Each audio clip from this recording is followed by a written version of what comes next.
And we are live. Welcome to the Political Orphans. My name is Nico and I am your in-house conservative. To my left, Rob Ambrose, our token liberal. Our goal is simple. We want to show you that it's possible for a lefty and a righty to not only get along, but to be able to have a civil conversation when we disagree. Because never forget, common sense has no political affiliations. What's going on, bro? What's happening? How's your weekend, brother? I like the hat. It's new look. I don't. Yeah, man. I've been wanting a new hat for a long time, but I don't have a Yeah, very. I don't have any hair, so it's always hard for me to get a hat that fits that doesn't crumble your fucking ears at the top. That I drives hear me you. absolutely nuts. Plus, I don't support any team, but I Oh found yeah. one hat, and I wanted something. I want something with a. I like trucker hats. Yep, me too. I need the ventilation in the back, and I found about the only brand I will support, and this is Browning. Most people don't know what it is, but I'm a big fan of guns. I own Yeah, it's Browning the guns, and I like black on black. So I had a lot of demands. There was one at Lids. I'm looking around. I'm like, nope. My wife's like, hey, did you see that one? I'm like, fuck yes. So there we are. guys. How was your There weekend? Did we you guys are. do anything fun?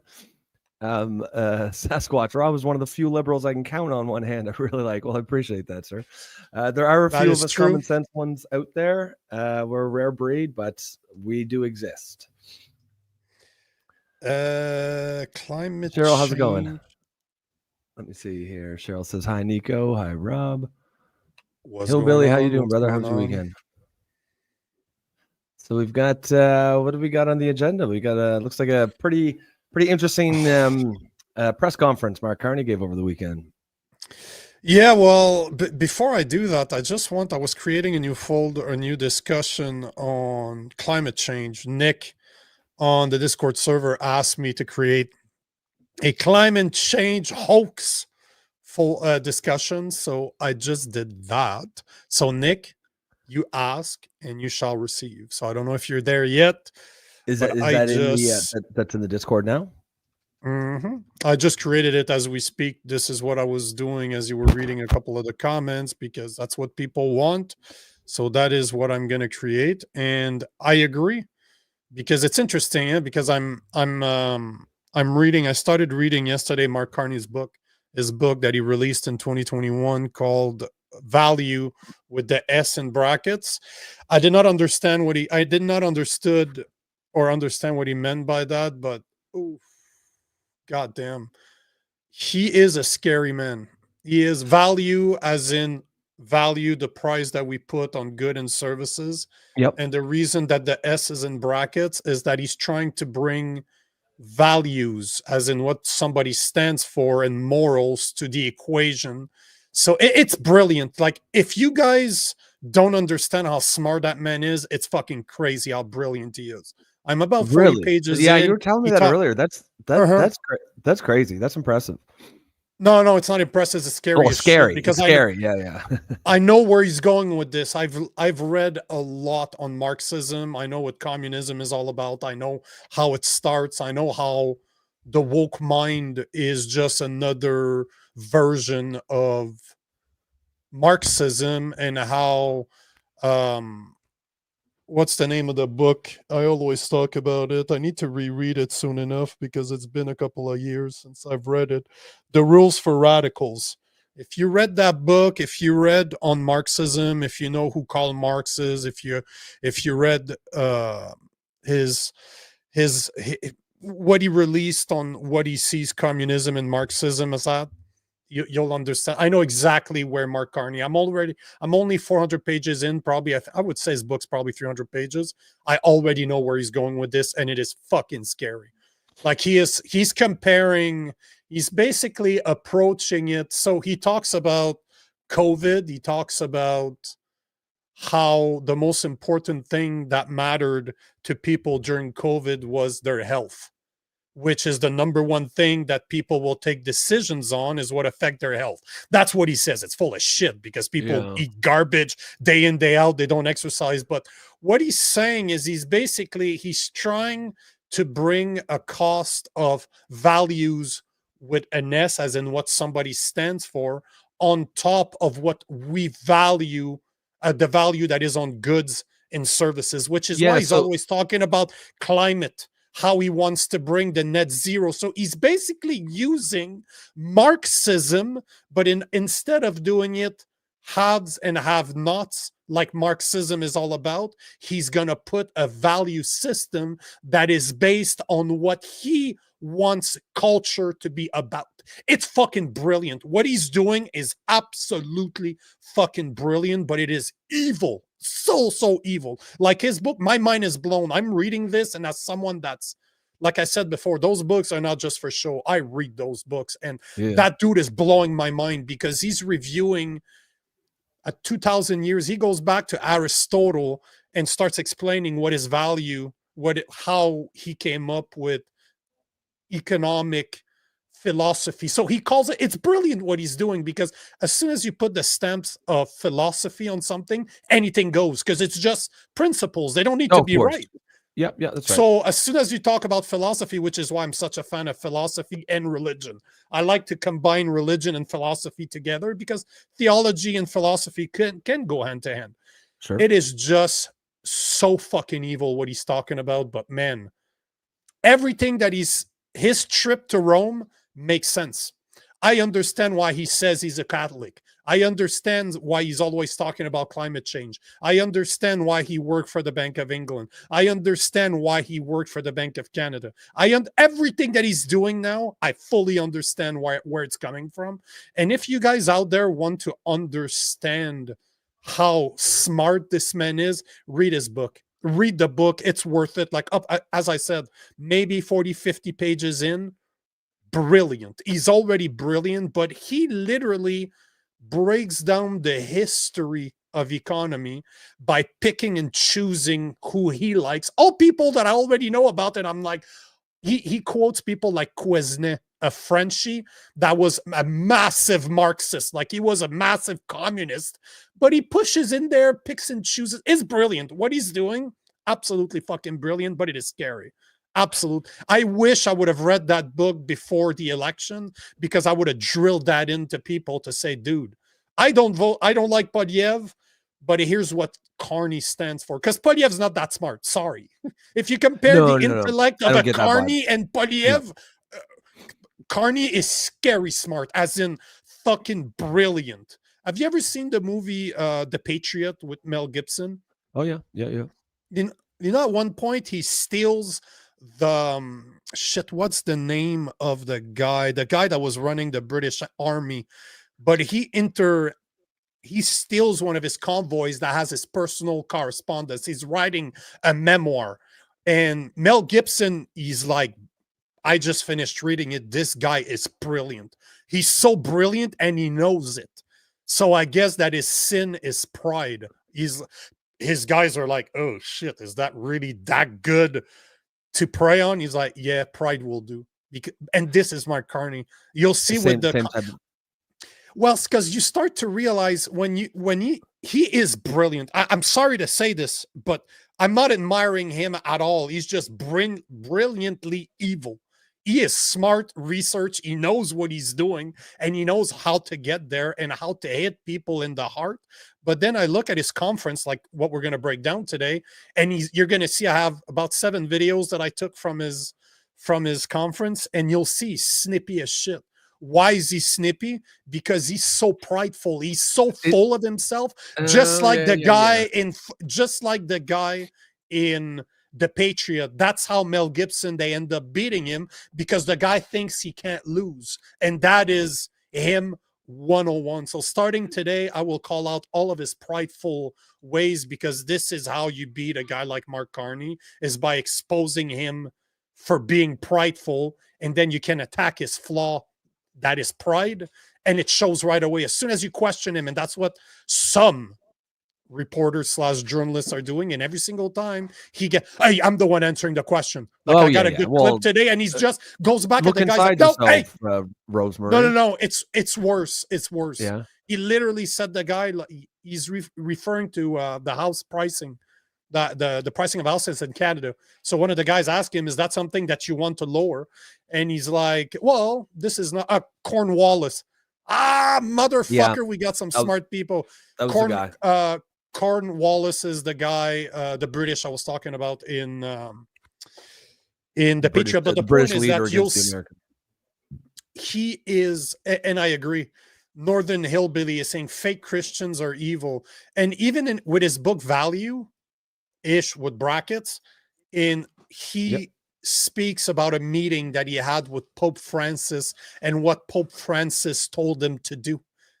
I'm telling you, man, he is putting Really? everything he believes in his book. You really want to understand where that man is going, where he comes from, and what he stands for?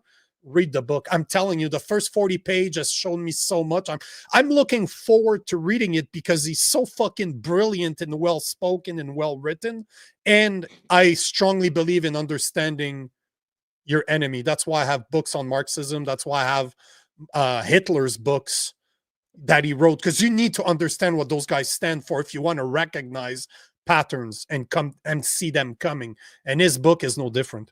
God damn, that guy's scary, man. Well, yeah. Woo! I mean, I don't think like Polyev was dumb per se, but Carney, like him or hate him, he's a sharp guy. He's a smart guy, right? And it's interesting that that's your takeaway from that book. But it sounds like when you're done, it'll make for an interesting episode. It sounds like there's a lot to talk about.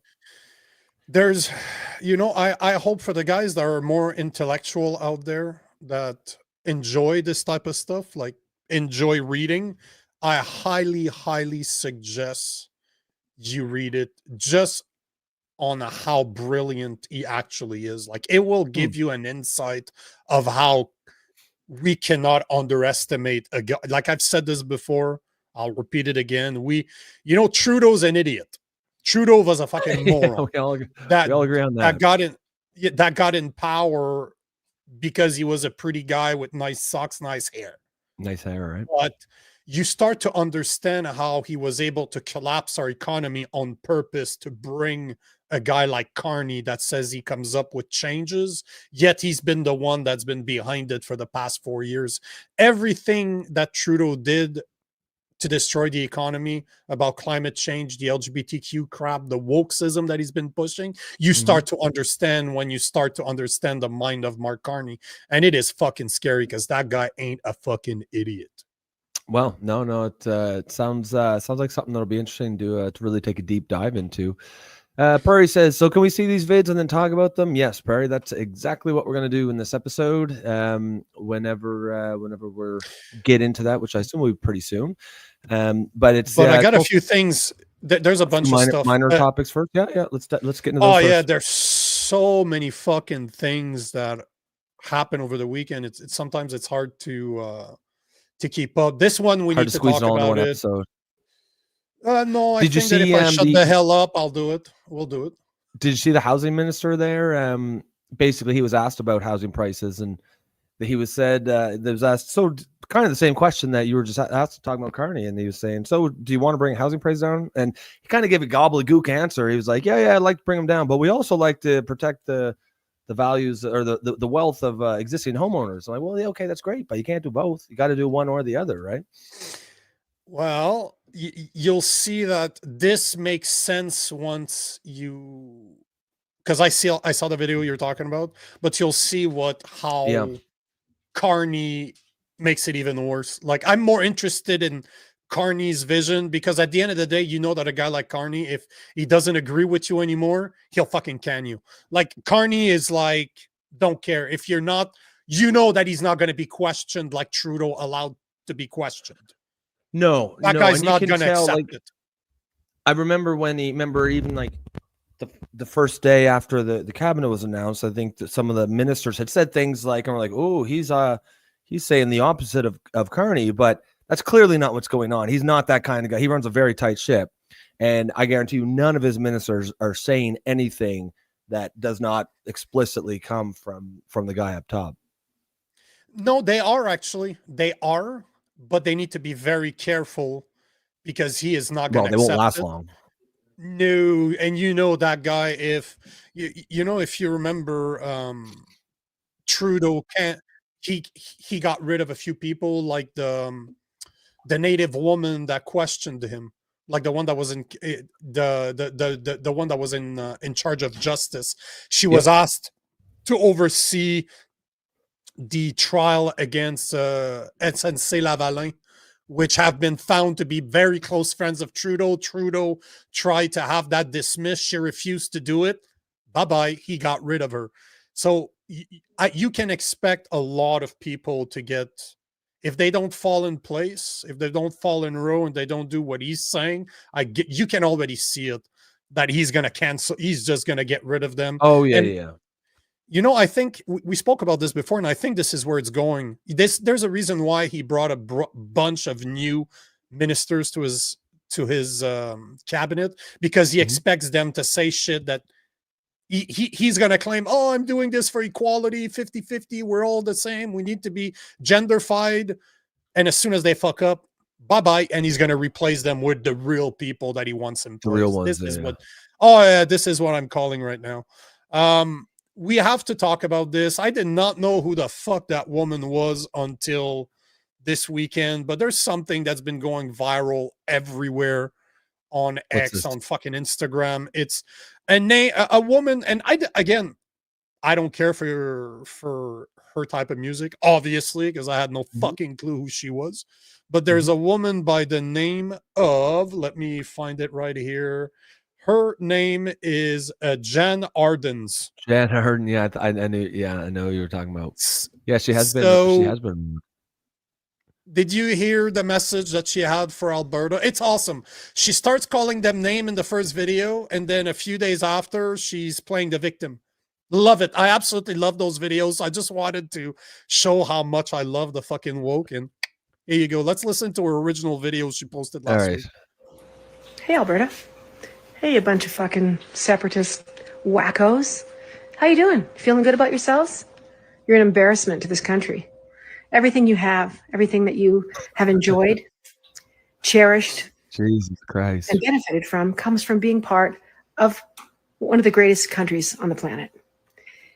You guys have your heads so far up your asses that you obviously can't see what pricks you are. The way you are treating Indigenous people, the way you are treating your fellow citizens, your fellow Canadians, you guys are a bunch of creepy little pricks. Alberta will never separate from Canada. It's never going to happen because people like me are going to stand up, throw their shoulders back, and keep fucking yelling and keep standing up for what I know is right. And what you guys are doing is... That's wild, man. I love exactly when people say she's going to stand up. Route to take. She's going to stand up. It's not a sandwich, bitch. You ain't standing up for anything, like at all. Like, I love when people say that, oh, I'm going to stand up for it. You're going to stand up for what exactly? Have you ever fought for anything in your life? Never. You're just recording content off yourself, shitty content off of your phone, sitting on your $1 million in the backyard of your $1 million house. Yeah, like, and where does she live, right? Like, I'm probably not Alberta. I suspect Ontario or something. So, like, there's nothing that people outside Alberta are going to be able to do. And yelling at them and calling them names is just going to push them a little further. It's exactly the wrong direction. But so there's a follow-up video here. That's the one. She released this one, I believe, yesterday. But look at her. She was all smiley, all makeup-y, and now she has no makeup. Oh, yeah, of course. Of course, because she's been... People have been talking about this for days now, and they're ripping into her. On, eh? Oh, yeah, of course they are. Just like the way she eats pie, people are piling it on. Exactly. Kind of threaten your life. Low-key threaten your life.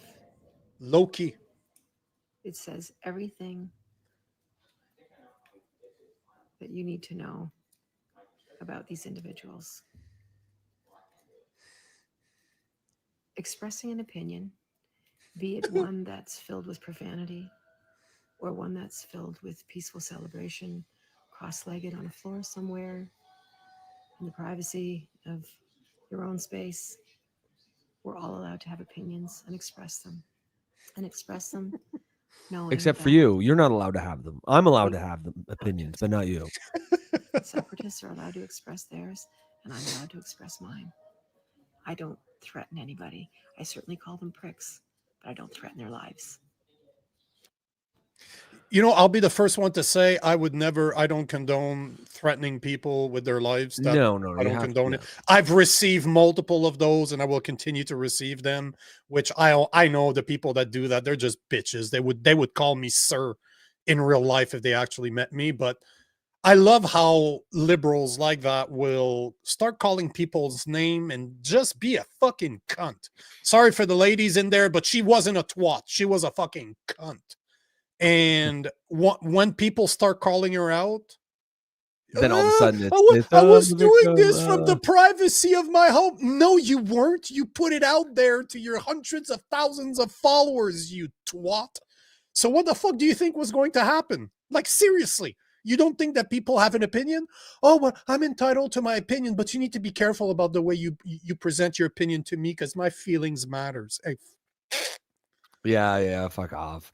Sasquatch says she lives in Calgary. Okay, so she's from Alberta. Either way. No, she's the one that rode.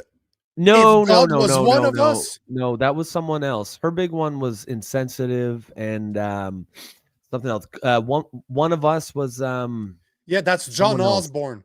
Come Joan on, Gary. Osborne, that's right. Come on, don't make me say dumb shit on air. I don't need help to do that. I do it very easily. Good to see you though, Please. Gary. Appreciate the comment. Who'd you say it was? What was her name? Jen Arden. She sings insensitive was her big, but I mean I was like 14 years old, right? Like she's been around for a while. All good, bro. Come on, man. Yeah. You got to come in here with your shit wired tight. Come on, Gary. Bro, we have such a smart audience that I get. Yeah. I trust you guys. Come on, don't make me look like an idiot. As I said, I don't need help to do that. I do it very well. Looks like she ate Joan Osborne. Yeah. I mean, to be fair, Melissa, to be fair to Gary, it made me think of her insensitive. Yeah, she is kind of an insensitive bitch, isn't she? Same, that's fine. Same genre, same era. I can see where you'd make the mistake. Well, you know what? Cheryl's saying, I think Mother is another of her. Oh yeah, hits. Good Mother. It's called, right? Yeah. Oh yeah, Mother. You're correct. Living Under June. So she hasn't released, and now it seems like all her hits. If you click on, like, I'm just looking on the Google here, and it seems that everything that she everything is from the 90s. Like right there. I don't know if it's true, but there was a somebody was saying it's probably not true. It's probably just a sarcastic comment, but somebody wrote that Gaslit, she was going to release a new album called Gaslit. So hopefully it's just a joke. I definitely don't think that's the case. I think it's just something that's somebody that's very clever. That's just like, hey, look at our new album, and they just made gas. That would have been great for all you pricks in Alberta. Yeah. So this is definitely not the way. Oh, by the way, you remember Berta Proud Dad, the guy that I share videos of him. He agreed to come on the show this morning, just so you know. Oh shit! No way. This is fresh off the press. Yeah. When's he coming on?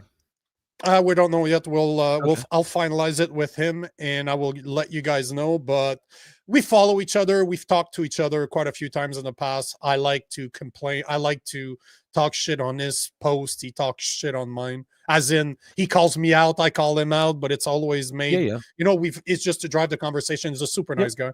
So he's going to come on the show probably next week. I'm trying to get him on next week. But yeah, Berta Dad will be with us since I've shared so many of his videos up to now. Might as well get it from his mouth directly, right? That makes me remember, guys. That makes me remember, guys. Next week, I think it is next week. Yeah, on the 27th, we will be covering the speech from the throne. We're doing the throne speech live on the 27th. So just want to remind you guys. A week from today, then. I also want to remind you guys that if you want to support us, there is a membership program on YouTube $2.99 a month. It will give you access to. It will give you priority comments. We'll do our best to read them all, but you will definitely get priority over people that are not members. That being said, it also gives you access to the Discord server. A lot of the topics that we cover on a daily basis, come from there. Like some of the videos, like for me to be listening to the presser from Mark Carney yesterday came because somebody shared, I think it was Cheryl, that shared the Moose on the Loose video he released yesterday about it. And I watched, he talks about little snippet. So I'm like, shit, we definitely need to talk about this. So if as part of the $2.99, you guys get access to the Discord server that's members only, gives you access to not only share content with us that we will share on here, but it allows you to continue the conversation that you have for 2.5 hours a day as part of the comments on YouTube. You can carry that conversation there. And we're also driving the conversation between you guys. We want you guys to talk. We want you guys to know that you guys are not alone. If you're like me and your wife is fucking tired of hearing you speak about politics and she does not want to hear it, this is the perfect place to go, because I talk over there all the fucking time. So I'm just saying. Oh yeah. No, my girlfriend says the same. She loves it that we have the show because now she doesn't have to listen to it all the time, right? You got an outlet. And Sasquatch is right. This is not just about Canadian politics, by the way. We touch about international. We talk about everything on there. And if you're American, $2.99 Canadians, like 27 cents American, something like that. Actually, I'm pretty sure. I'm pretty $2.99 for sure 1 year. If if you join right now, I'm probably going to have to give you money if you pay American somehow. Yeah, exactly. We pay you to cost us money. Yeah, exactly. Let me ask you the question of the day, guys. This is something I'm really curious. I've been pondering this question for a long time, and I want to ask it to you guys. Do you think that politicians should be held accountable when they lie? And if so, should there be consequences?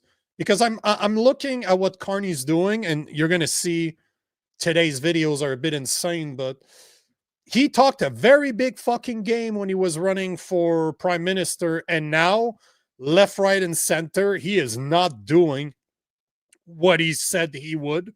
So I want to know, I'm going to ask I forgot to put it as a poll on YouTube, but there it is. I just added it. Should there be consequences?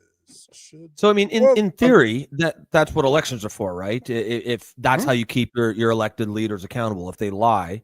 But it doesn't seem like in practice it works that often, right? Because as we all see, politicians lie all the time. Nobody really gives a shit. It's just so tribal, right? It's like, if it's my guy lying, it's cool. There's always an excuse. If it's the other guy, it's the end of the world. I'm saying, so Sasquatch is saying accountability in Canada. I'm going to say no. I'm not saying that.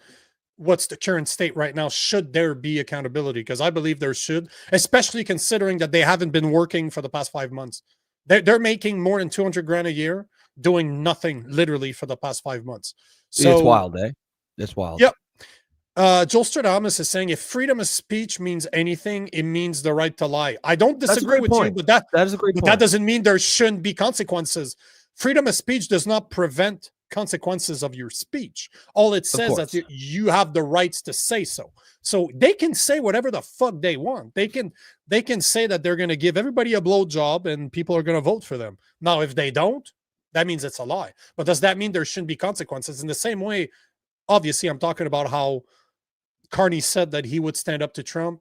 He clearly didn't. And it's only getting worse. Like I have a part of the video where he explains that he met with JD Vance, and I got to show you what he posted afterwards, after his meeting with JD Vance. It's insane. It's just time and time again, he's just showing that he's full of shit, just like he was with the budget. Now he's flip-flopping, obviously, and that's probably the main subject of the day is the budget, especially for Canadians out here. Yeah, he flip-flopped hard on that, right? Oh, yeah, and you'll see why. I got a video from CTV, and you'll be able to see probably why he flip-flopped, but there's a couple of things I just wanted to show you guys fast before we go into, because this is a subject that is not being currently spoken about. The National Post has reported on it, and if this is true, this is fucking scary. This is really scary. Oh, if you give me 2 seconds, I'm sharing my screen, bro. Yes. So Guilbeault, the climate change activist minister that is now responsible for Canadian heritage, has now been put back in charge of controlling the internet. That's a very Orwellian term. Have you never heard about the online streaming act, the one that is preventing right now our media to go outside of Canada? Have you not seen about this? This is something Trudeau's put in place. No. But this is that the one? Was that a couple years back with all the Facebook and couldn't that whole drama? He sold it as in Facebook, Instagram, Meta, TikTok, all those social media should give us money for our content is basically what he did. He fully knew that it wouldn't happen, but that allowed him to pass a censorship law that would prevent certain of our content to be shown on their platforms. So let's say that I'm in the US, or let's say I'm in Canada because I travel a lot, right? Do you know that when I'm in Canada, there's certain type of content that I cannot see because the government blocks it as part of the Online Streaming Act? And same thing right? in the US. Yes, same thing in the US.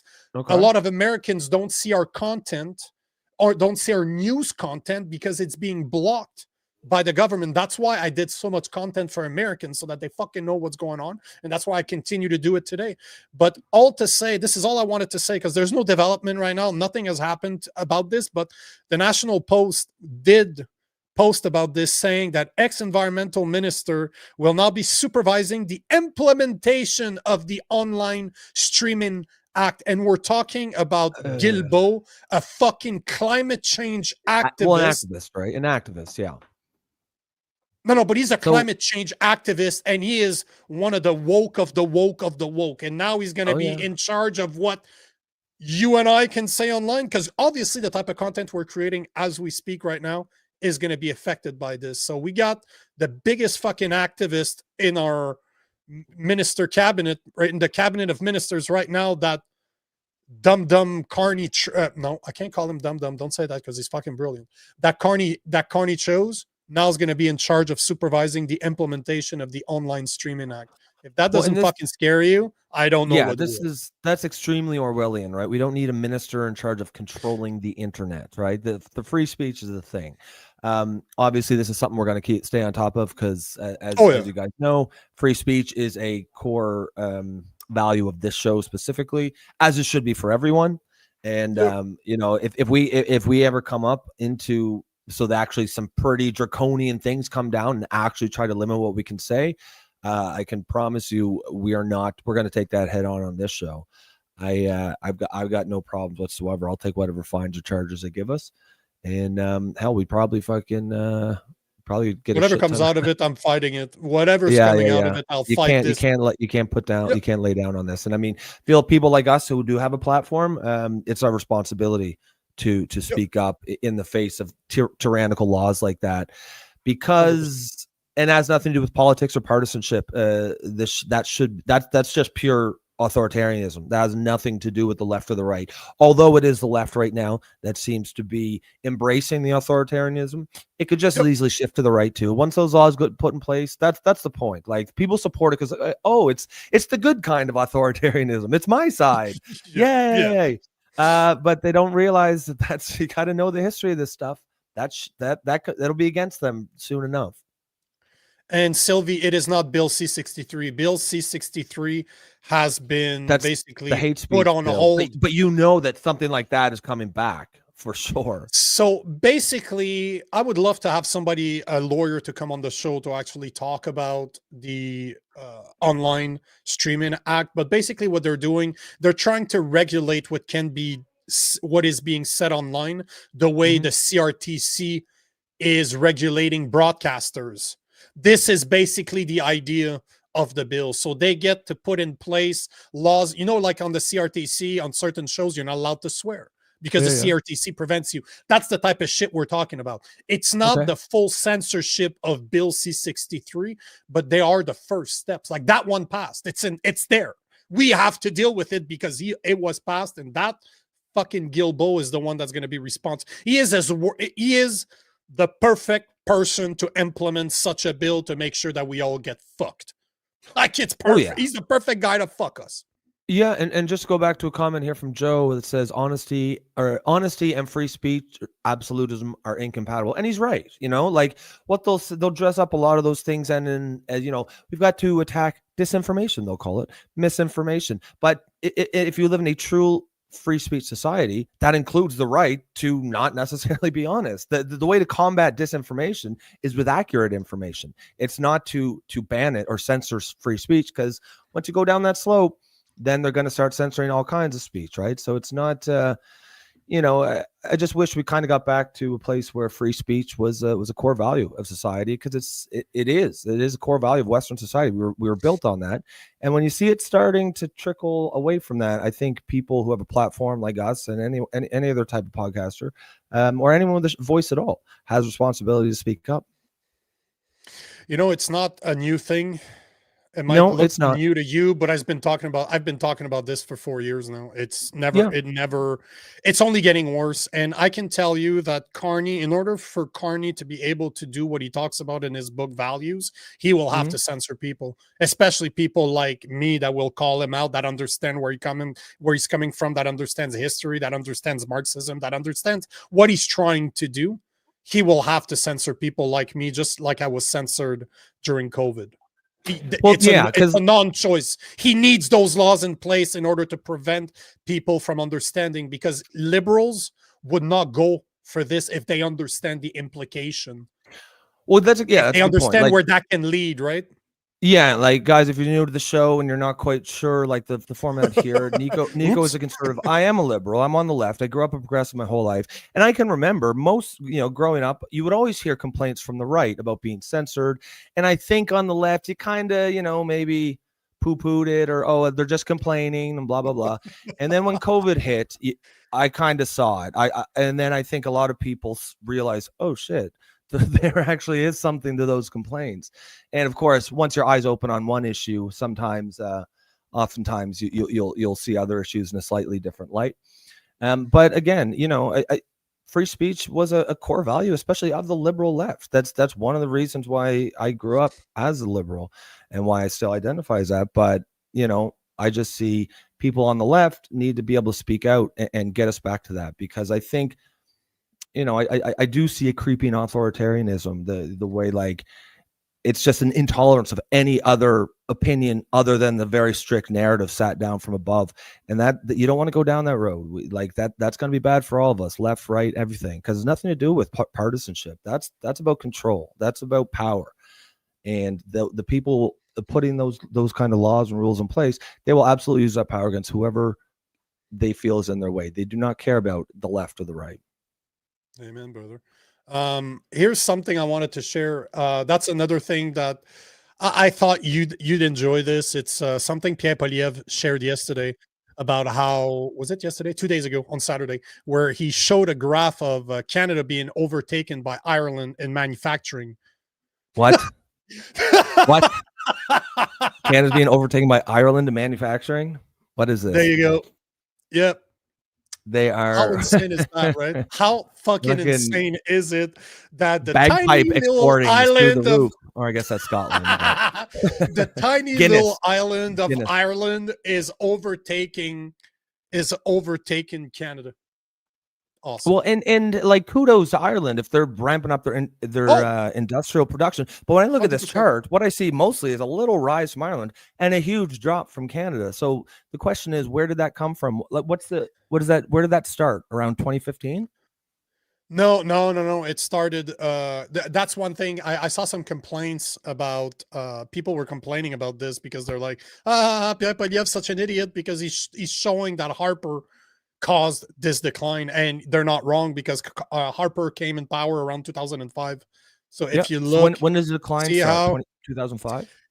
At the end of the Liberal, but it continued over. Okay. So it's not. This is a non-partisan thing. That's right? The point. Yeah, exactly. It's not partisan. It don't matter. Like, who cares who did it? Let's fix it. That's the problem. Yeah, 100%. Because you can obviously see that if it was like.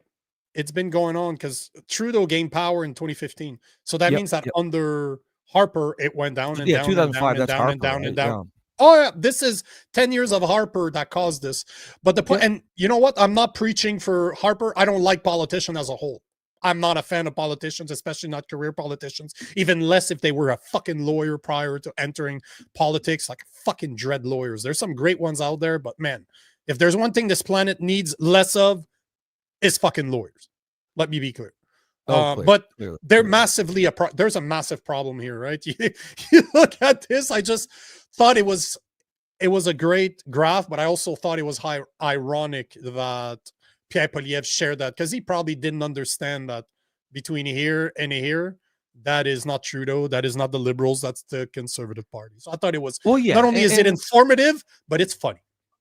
Yeah, exactly. Right. And I think, we do need to get away from this, like, making everything partisan. It doesn't really matter who caused it. The point is, look at the chart, look at the graph.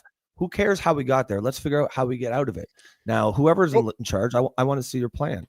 Joe Stradamus says, just referring to what we were talking about a minute ago about free speech, he said, sadly, when those of us on the left speak out, we are threatened and punished by the people who capture the left. Yeah, that's how I see it, Joe.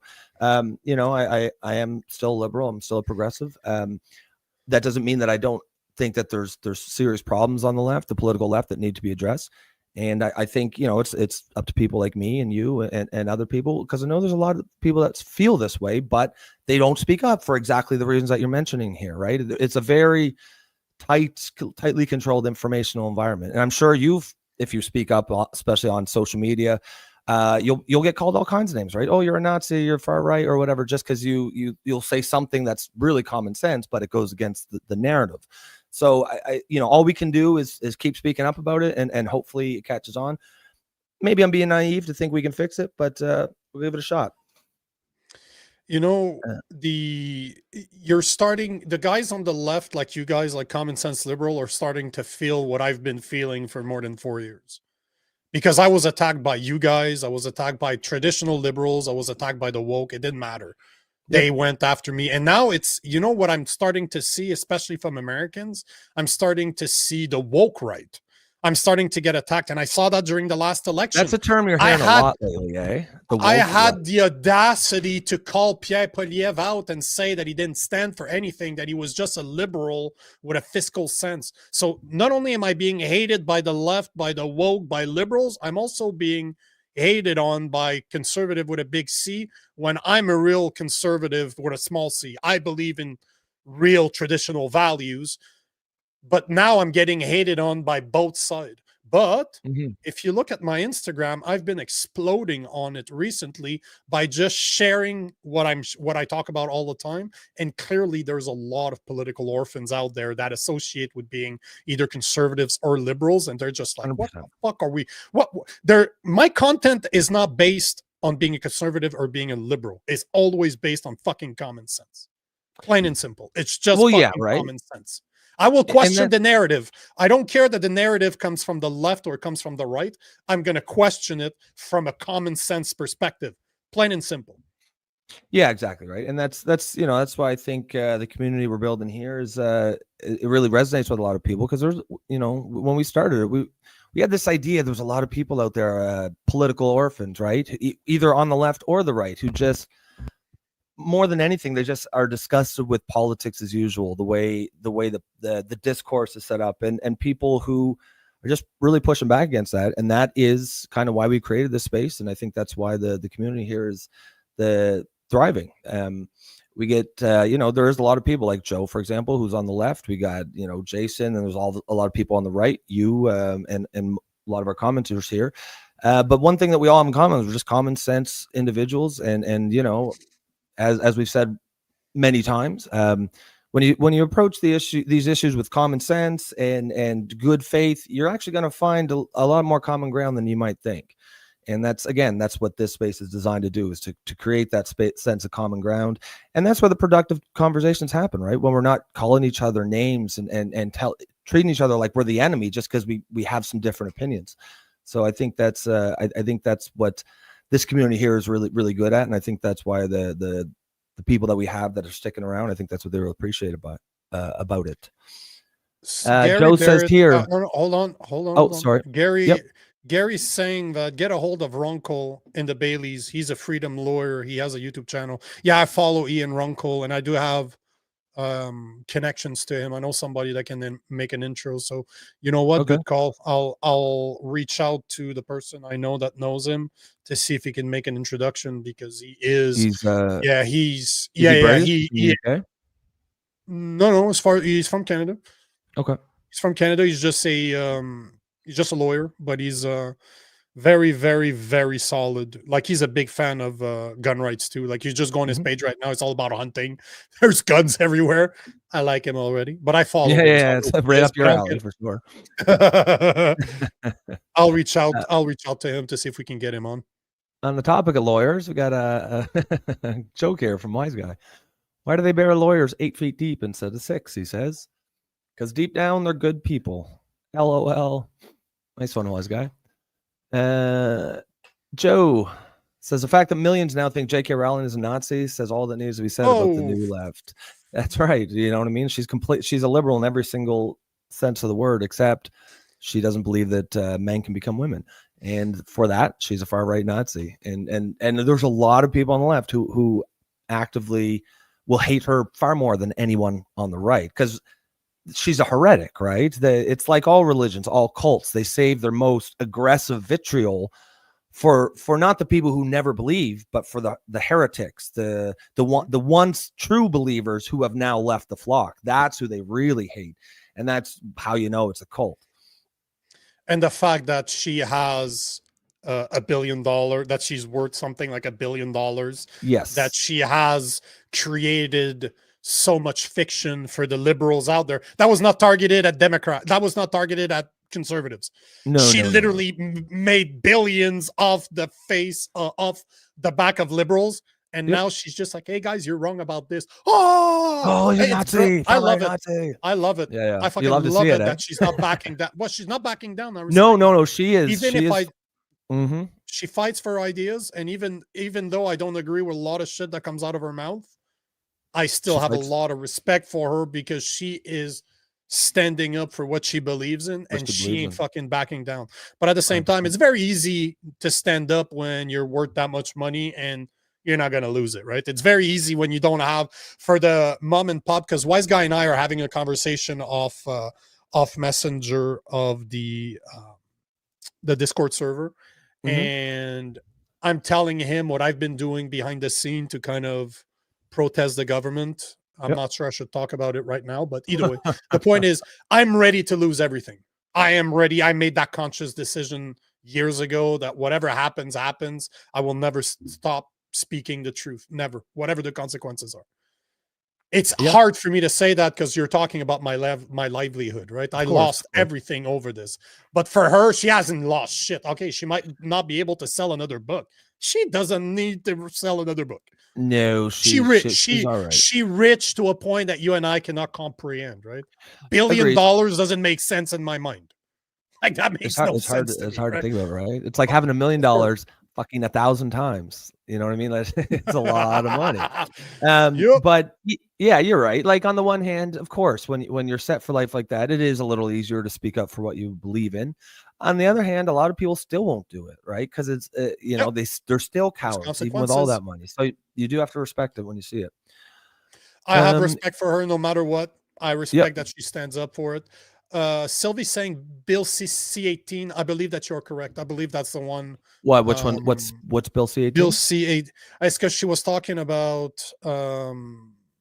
Bill C16. Now, the Online News Act is a Canadian law aimed at ensuring that large digital platforms like Google and Meta fairly compensate Canadians' news organization for their content. It establishes a framework for digital platform to negotiate agreements with news businesses, either voluntary or through mandatory bargaining and arbitration. So basically, they use that in order to censor people to not show our content outside of Canada.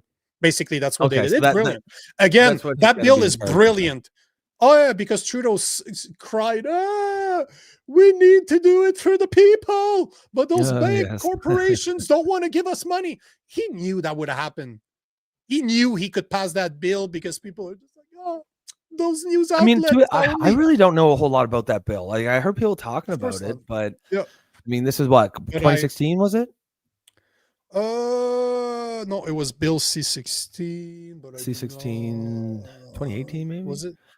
I feel like it was a little bit before I was No, sort not of... C-16, sorry, C-13. No, that wasn't past that long ago. Well, which one was it? Was it C-18, Jesus. C-18? C-18, it was past a couple of years. Not that long ago. Yeah, okay, 2023. No. Yeah, there you go, 2023. That sounds right. Yep, that sounds right. Okay. I got online communications. Yep, I got another one. I got two more things I wanted to talk about before we hit the speech, the Carney speech he made from Italy. This one you're gonna laugh your ass off. This is Toronto. Fucking again, the woke. You know that Toronto's mayor is extremely woke. Our city council obviously is extremely woke, but this beats it. So last week, Canada, the Toronto City Council admitted and asked for people's participation in lowering voting age to 16. Lowering the voting age to 16. They want 16-year-olds to be able to vote. Listen to this. We also know that young people are more likely to vote the first time if they do it in a structured environment with their friends, which is more likely to happen at 16 and 17 when they're in high school than at 18 when they've been cast to the winds and they're on their own either at work or at university or college. So if we want lifelong engagement, this is an easy thing we can do, is to take a step towards including 16 and 17-year-olds in our public process and give a precedent that will hopefully encourage the federal and provincial governments to change our election laws to include them. The second question I had was, okay, well, it's good that they're more likely to vote, but will they pay attention? Will they be knowledgeable? Will they be informed voters? And again, the research that was provided by Vote 16 and the Young Politicians of Canada is that, yes, people at 16 and 17 are just as likely to pay attention, just as likely to become informed, just as likely to be engaged. I strongly disagree with what she's saying right here. Perhaps more likely because they're in a structured environment where the schools can give them that indoctrination. Support. Yeah. This is not They're easily controlled. They buy the narrative. Permanently. That would be a great step, but that's not in our power. But this is a step that is within our power. It's a gesture in the right direction. It's a precedent-setting step that young people have asked us to do and that is easy for us to do and that the clerk has figured out how to do. And by the way, while they're doing it, they're also fixing some other problems with our current polling process. You know, here's what absolutely blows my mind. So the liberals, it's not enough for the liberals to import their new voters. Now they want to make sure that we reach out to 16-year-olds, the most indoctrinated, influenceable sector of our society today, to allow them to vote. It is not, we should not bring it down to 16. We should make it up. We should bring it 21 up to 25. No, to 25. Your 25? Your brain does not stop developing until you're about 25 years old. Well, that's 25 a good point, years right? old will give you, you'll be out of school, you'll have experience in, hey, did I waste my time and money on a dumb fucking diploma? Or did I actually do something that was worth it? So let's give them time to experience what what are the fucking majors today? They're the women's right majors. Let them experience how much relevance that has in the real market before they get to vote. Let them question their fucking actions when they were 16, 17, 18, up to 25. Then they should be allowed to vote. But we shouldn't lower the age of voting. We should raise the age of voting. Let them experience the real life before they actually are able to dictate what governments do. Well, yeah. I mean, if society considers you too young to drive, too young to smoke, too young to drink, how can you then say, but you can vote at 16? Like, that's just common sense, right? To me, and I think, you know, it's good to have high voter participation. That's good for society, but not just. It's got to be informed participation, right? It's got to be people who understand the issues. I feel like 25 is a bit high, but I could see someone pushing for 21. I just, you're a little more knowledgeable But about they the will world, never right? push for 21. No, I They know will they never won't. push for 21. But Well, you know why, I right? mean, why? Look at how conservatives they are. Look at Oh, the 18 exactly. to Well, 25 right now. That's why they're making this push, right? Of Because they course, look at the because demographics. Although they might be sort of regretting that, because I think typically, for the last 20, 30, 40 years, young people have skewed heavily liberal or oh left.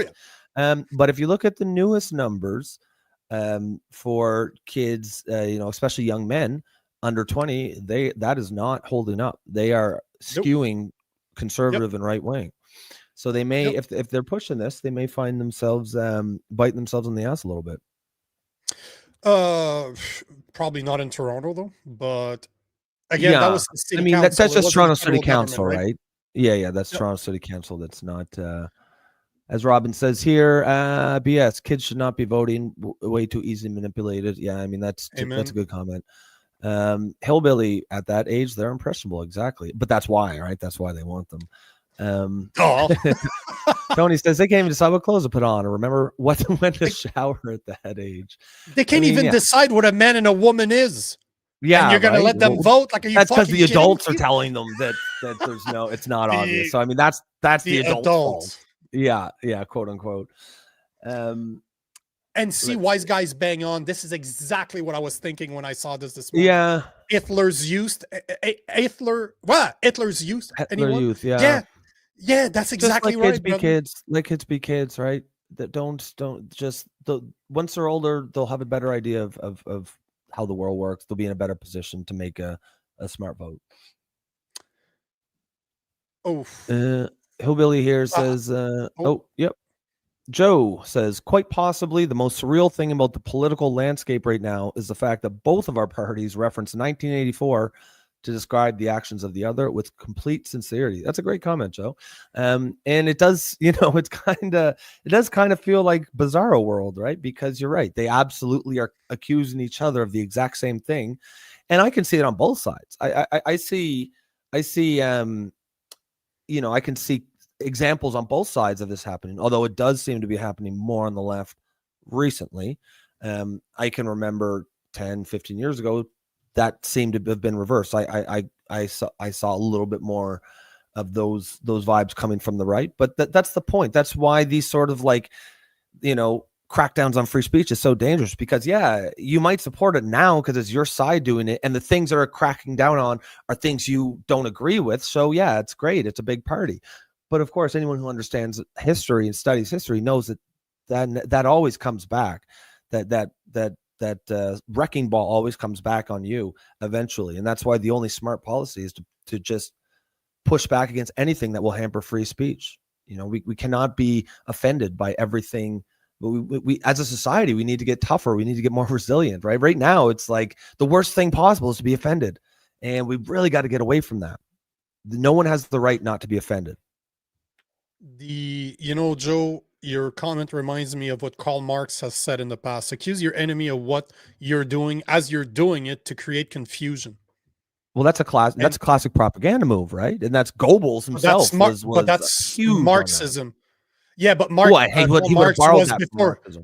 Yeah, and that's the thing. Like in the book of Mark Carney, he's already spoken. I'm 40 pages in. He's already spoken about Karl Marx twice. Really? Referring to him as he is an economist, as somebody that we should talk about. I'm like, that motherfucker was poorish.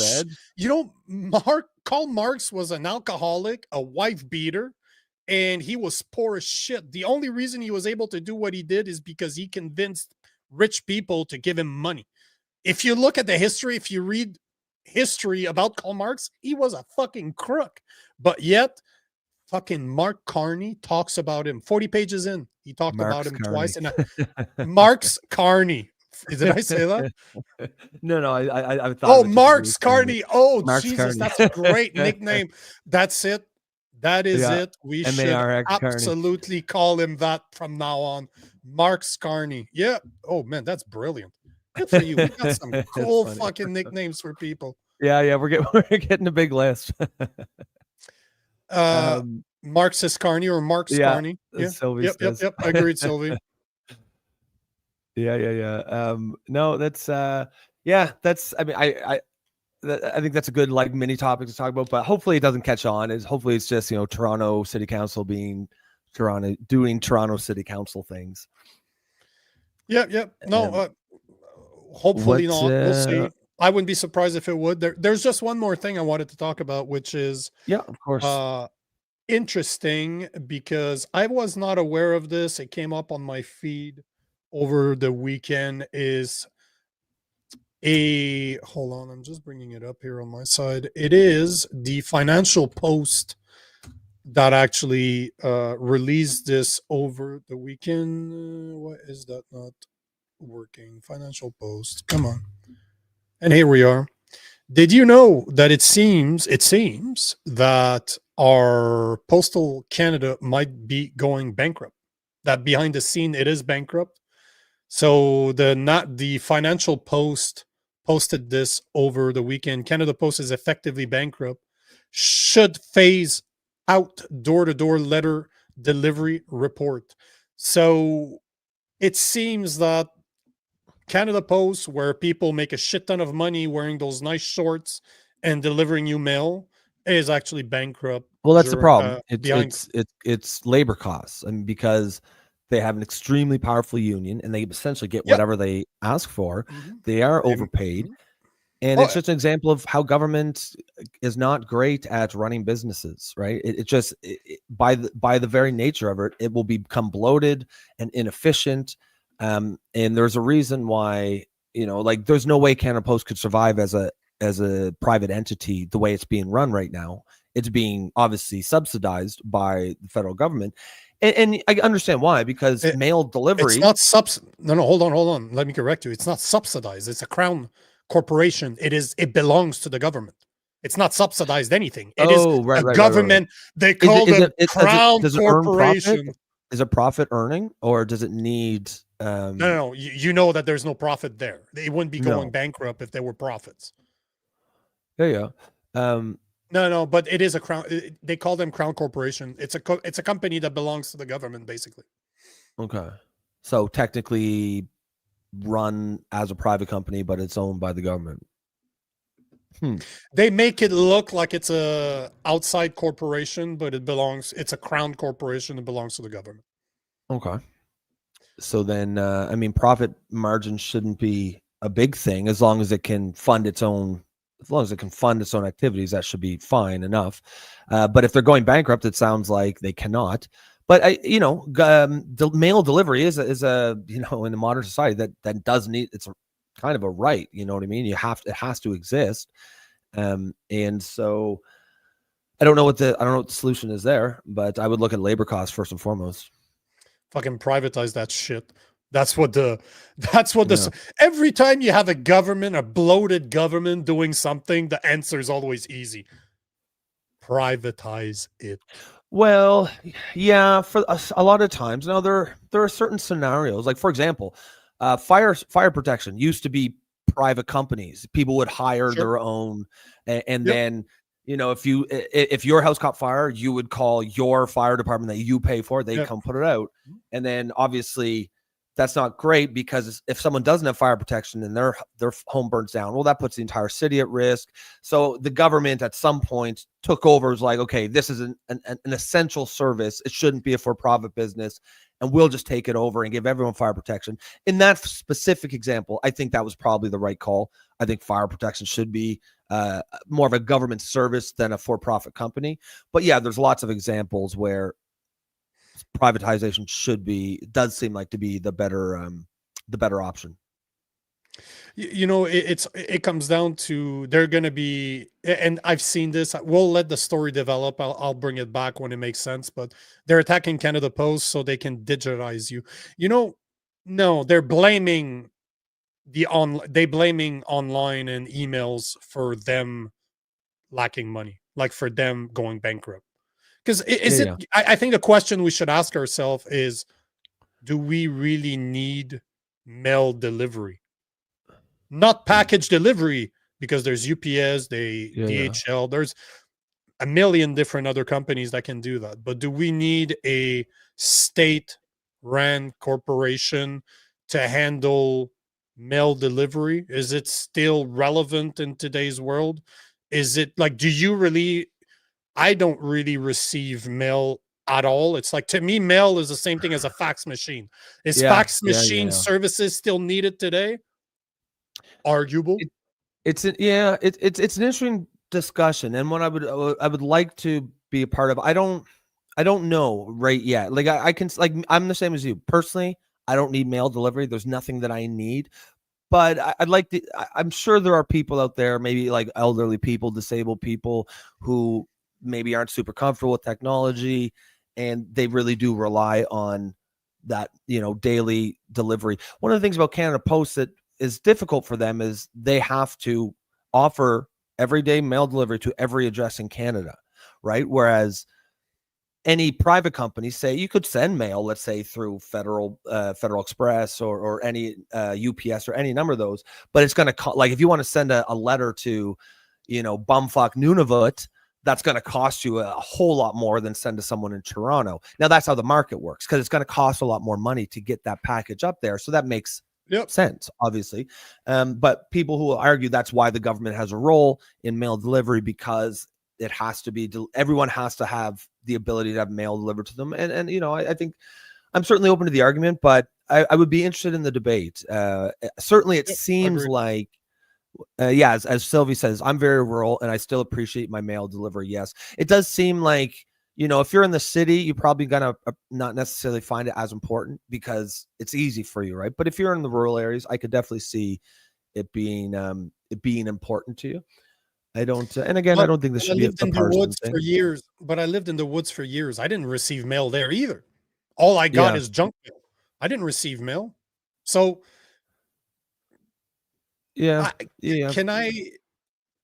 I believe it should exist? You know what? We should have the debate to see how much it costs, how much a private company could do it for. That's what you'd have to, you'd have to really dig into it. We have to have the conversation. Yeah, for sure. But see, wise guy.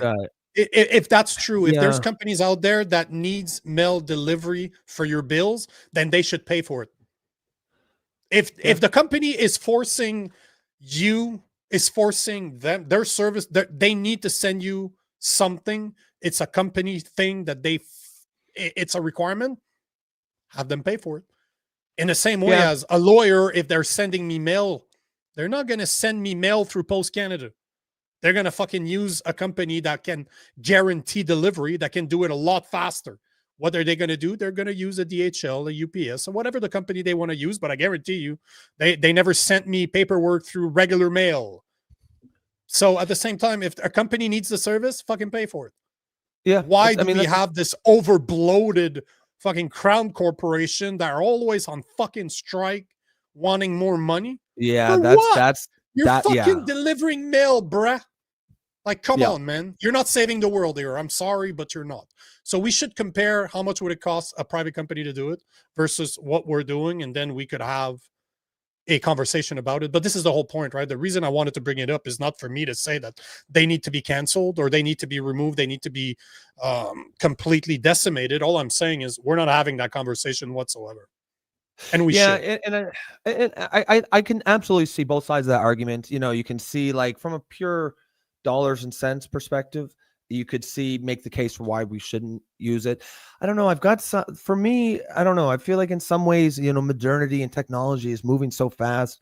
We're getting rid of a lot of things that, I don't know. I just feel like we never stop and think, like, does this have value to us more than just the dollars and cents?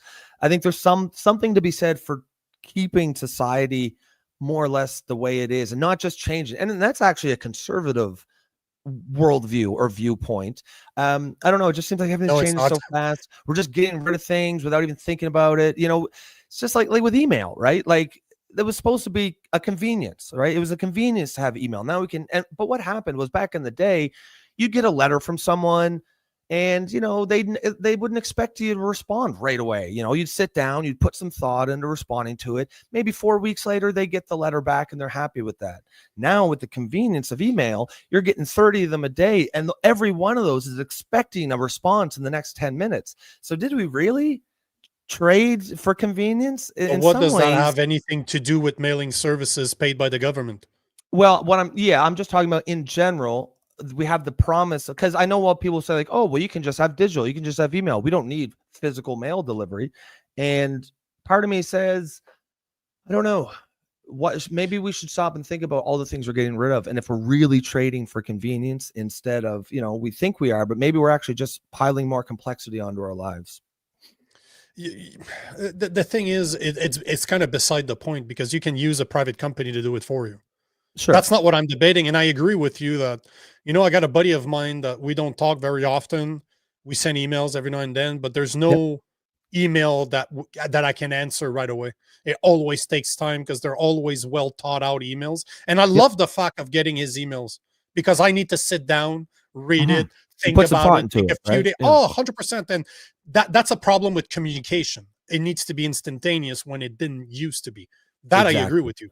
But what I'm arguing is, do we really need a very bloated government crown corporation to handle our mail if the private sector can do it? That's my point.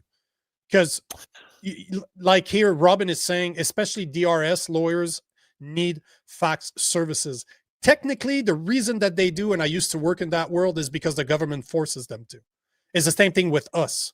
Like when as a private company, we needed to send, or just as a regular person, there's certain documents that you need to still fax to your government, because that is what they want. That's them putting that in place. There's nothing there's no reasons for it not to be a digital copy of it.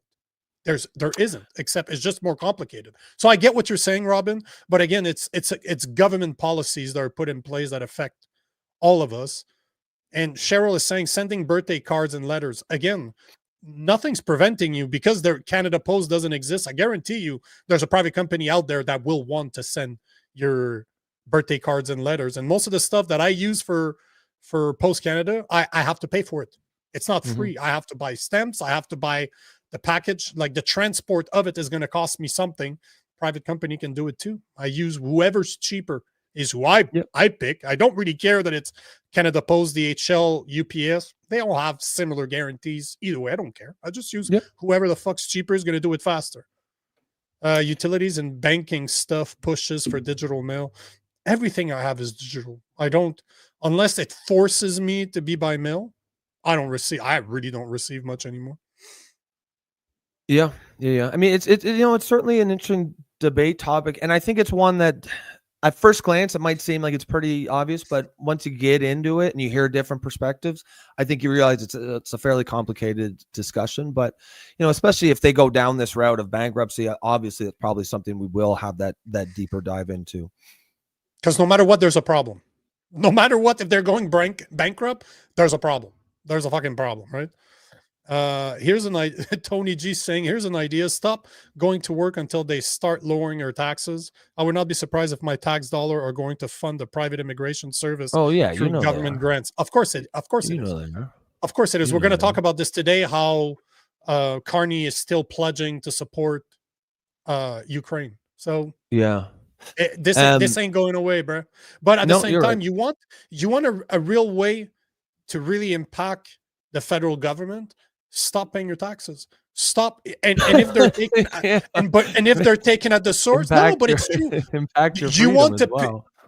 You want to piss? No, you're not going to lose your rights because you're not paying your fucking taxes. Well, if it's enough money, they'll throw you in jail for tax evasion. Oh, bro, believe me. No. You talk about something you don't know. I haven't paid taxes in 5 years, bro. Well, Zero. Like, what do we? Zero. Yeah, but I mean, I used to be taking no. There's no prioritize you if you owe less than like 50 grand or something. Yeah, they probably. What the fuck are they gonna do? What the fuck would they could do? So let's say you have 40 million Canadian. Let's say that about half. It's more than that, but let's say that more than a half works, right? Yeah. Imagine 1 million of them would just say, "Fuck you! I'm not." You don't even need to stop paying your taxes. Don't file them. Just don't file your taxes. You're gonna literally destroy the CRA. They will never be able to keep up. How is that not a statement? Because most people are not working for themselves, so it's taken at the source, right? Their employers are going to take the money, it's going to send it. But stop filing it. Don't file your taxes. See what happens. If 1 million Canadians do it, they're going to crumple. They're going to crumple the system. If the point you want to have your voice heard, that's the way to do it. I'm not saying you should, but I'm saying if you want to continue working, because fuck, you're not going to get paid. So why most people live paycheck to paycheck? So you should still continue working and try to bring some money in. Just don't file your taxes back in next March. See what happens. Well, yeah, I mean, I wouldn't recommend it. I like, yes, what you're saying is correct in theory. If 1 million people or more stop doing that, then yes, it would cause it. But you're in reality, I don't, you never be able to get 1 million people to do that, because they just go after a couple, make examples of them, and then the rest will say, "Oh shit, don't want to do that. I guess I better pay my." Like I've had CRA come after me. But there's a difference between not paying and not filing. Because most people are or their taxes are taken at the source, right? Most people work for other people, for another company, and it's not your job, right? What you get is pretty much yours. You might owe more at the end, you might owe less and get money back, but you don't need to stop paying your taxes. Just don't file them. See what happens. I'm just giving an idea of what people can do, because I get this conversation all the time. And Wise Guy and me were talking about this over the weekend. And this is always a thing, because if you got to be careful, if you don't want to pay your taxes on your house, that the municipality has the power to go after your house and seize your house if you don't pay your municipal taxes. That I know for a fact. But not filing your taxes, you're supposed to, but you're not paying your taxes. You're just not filing your taxes. There's a difference. But if you want to have a way that is there's a lot of people out there that are frustrated with the way that we're going, with the way that what Canada is going. They're looking, I don't want a violent coup. I don't want people to start attacking people because they're fed up. Because it's only going to get worse, bro. What's coming over the next few years, it's only going to get worse under a guy like Carney. I don't want people to be violent, because this is all they need in order to be able to instill a, call another emergency like they did in 2020 and lock us down. That's all they need for us, is to do something violent. Like that's coming. Of course. But if you do it in a way that is non-violent, because this is a non-violent way, that's the only thing I can think of. And I've been thinking about this for years. That's the only thing I can think of that is not violent, that would send a message. Again, am I saying you should do it or not? Well, that's up to you. But I'm saying this is a non-violent way to have your voice heard. Is there going to be consequences? Obviously. Some of the people are going to pay for it. Some people are going to get targeted, and some people will be identified as problems. Yeah, if you get locked in, if you're in their crosshairs, they don't let you go, man. But you're not going to get locked in. You're not facing prison for not filing. It's not the same thing as not paying your taxes. You're just not producing the paperwork they want you to I agree with you. If like at the end of it you're not really owing too much or owed too much, they're probably not. Let's call it a wash. On average, it's a wash, right? Yeah, for sure. That's true. It's a wash. It's about how do you send a message that is non-violent. And I could not think. I've been thinking about this for years. That's the only one I can think of that is non-violent. But if enough people do it, it would be problematic for the government. For sure it would. Wise Guy says, Rob, life on Earth is about evolving and ever changing. Holding on to old technology for nostalgia's sake isn't efficient or logical. I mean, that's a good comment too. I can't disagree with anything you're saying. And I think in the specific conversation that we're having, which is Canada Post, I don't really think that what I was saying really applies to that. It's more of just a philosophical, big picture worldview thing. I do see us getting rid of a lot of things without really thinking them through. And obviously you're right. You can't just hang on to old shit, old technologies, old ways of life just for nostalgia's sake, for sure. Sometimes I just think maybe we should put a little more thought into it before we just ditch things. There's a concept called actually fuck it. I don't even remember, but it's like the fence concept or something. Maybe someone can fill me in with the name, but the principle, the idea is don't remove something unless you know specifically why it was put there. Don't remove a fence just because you say, oh, I don't know, this fence doesn't have a need. And then you take the fence down and then it turns out, oh shit, it was meant to keep out all the coyotes that are going to eat your sheep or whatever it was. I mean, the principle is, unless you know why something was put in place, don't get rid of it because there might be some reason And again, this is more of a philosophical, big picture thing. But yeah, no, wise guy, your comment is well taken. I definitely understand your point. Cheryl says once they ask you to file, they can freeze your bank account. Yeah, they can fuck no, you. No, they can't. Wow. They can. Not for. I'm telling you, I haven't filed taxes in more than 5 years. But I bet you a lot of people would say they couldn't freeze your bank account for donating to a trucker convoy, for example. I took the moral choice when they stopped me from being able to live my life. I told them fuck off, and I stopped filing my taxes. Plain and simple. I have not filed taxes in 5 years. So you guys can say whatever you want. This is scare tactics. If you believe that, it is incorrect.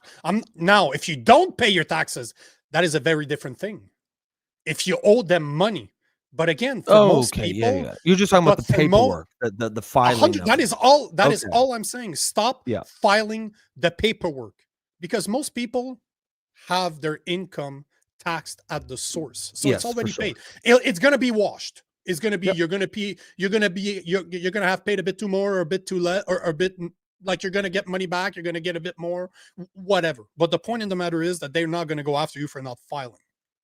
No, I'm not saying not paying your taxes, filing. There's a difference between the two. If I misspoke, I apologize. But what I mean, I'll be very clear, is the paperwork of it, because the average individual already paid at the source. But as there was a great comment from see, wise guy right here. It is not illegal not to file. Wow, it is double negative, triple negative. It is not illegal. It is legal not to file. Okay, it is not illegal to not file your taxes. My brother did it for 17 years. Yeah. It's just I love the triple negatives. The double negative there. Yeah, it is not illegal not to file your taxes. My brother did it for 17 years. When he did, the government owed him 17 grand. Whoops. Nice. Well, yeah, they're definitely not coming after you if they owe you money. You know that's not happening. And you know what's annoying? If they do owe you money, they'll never pay you any interest. But if you owe them money, you're getting charged from the day. Of course. Yeah. Funny how that works. Robin is saying 100% that would be a good protest to not file taxes. And to me, it's just a non-violent way.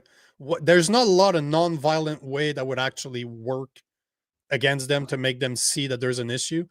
Especially our biggest protest is how they are spending our money. Yeah. Well, we don't get to choose, but at least would that bother them?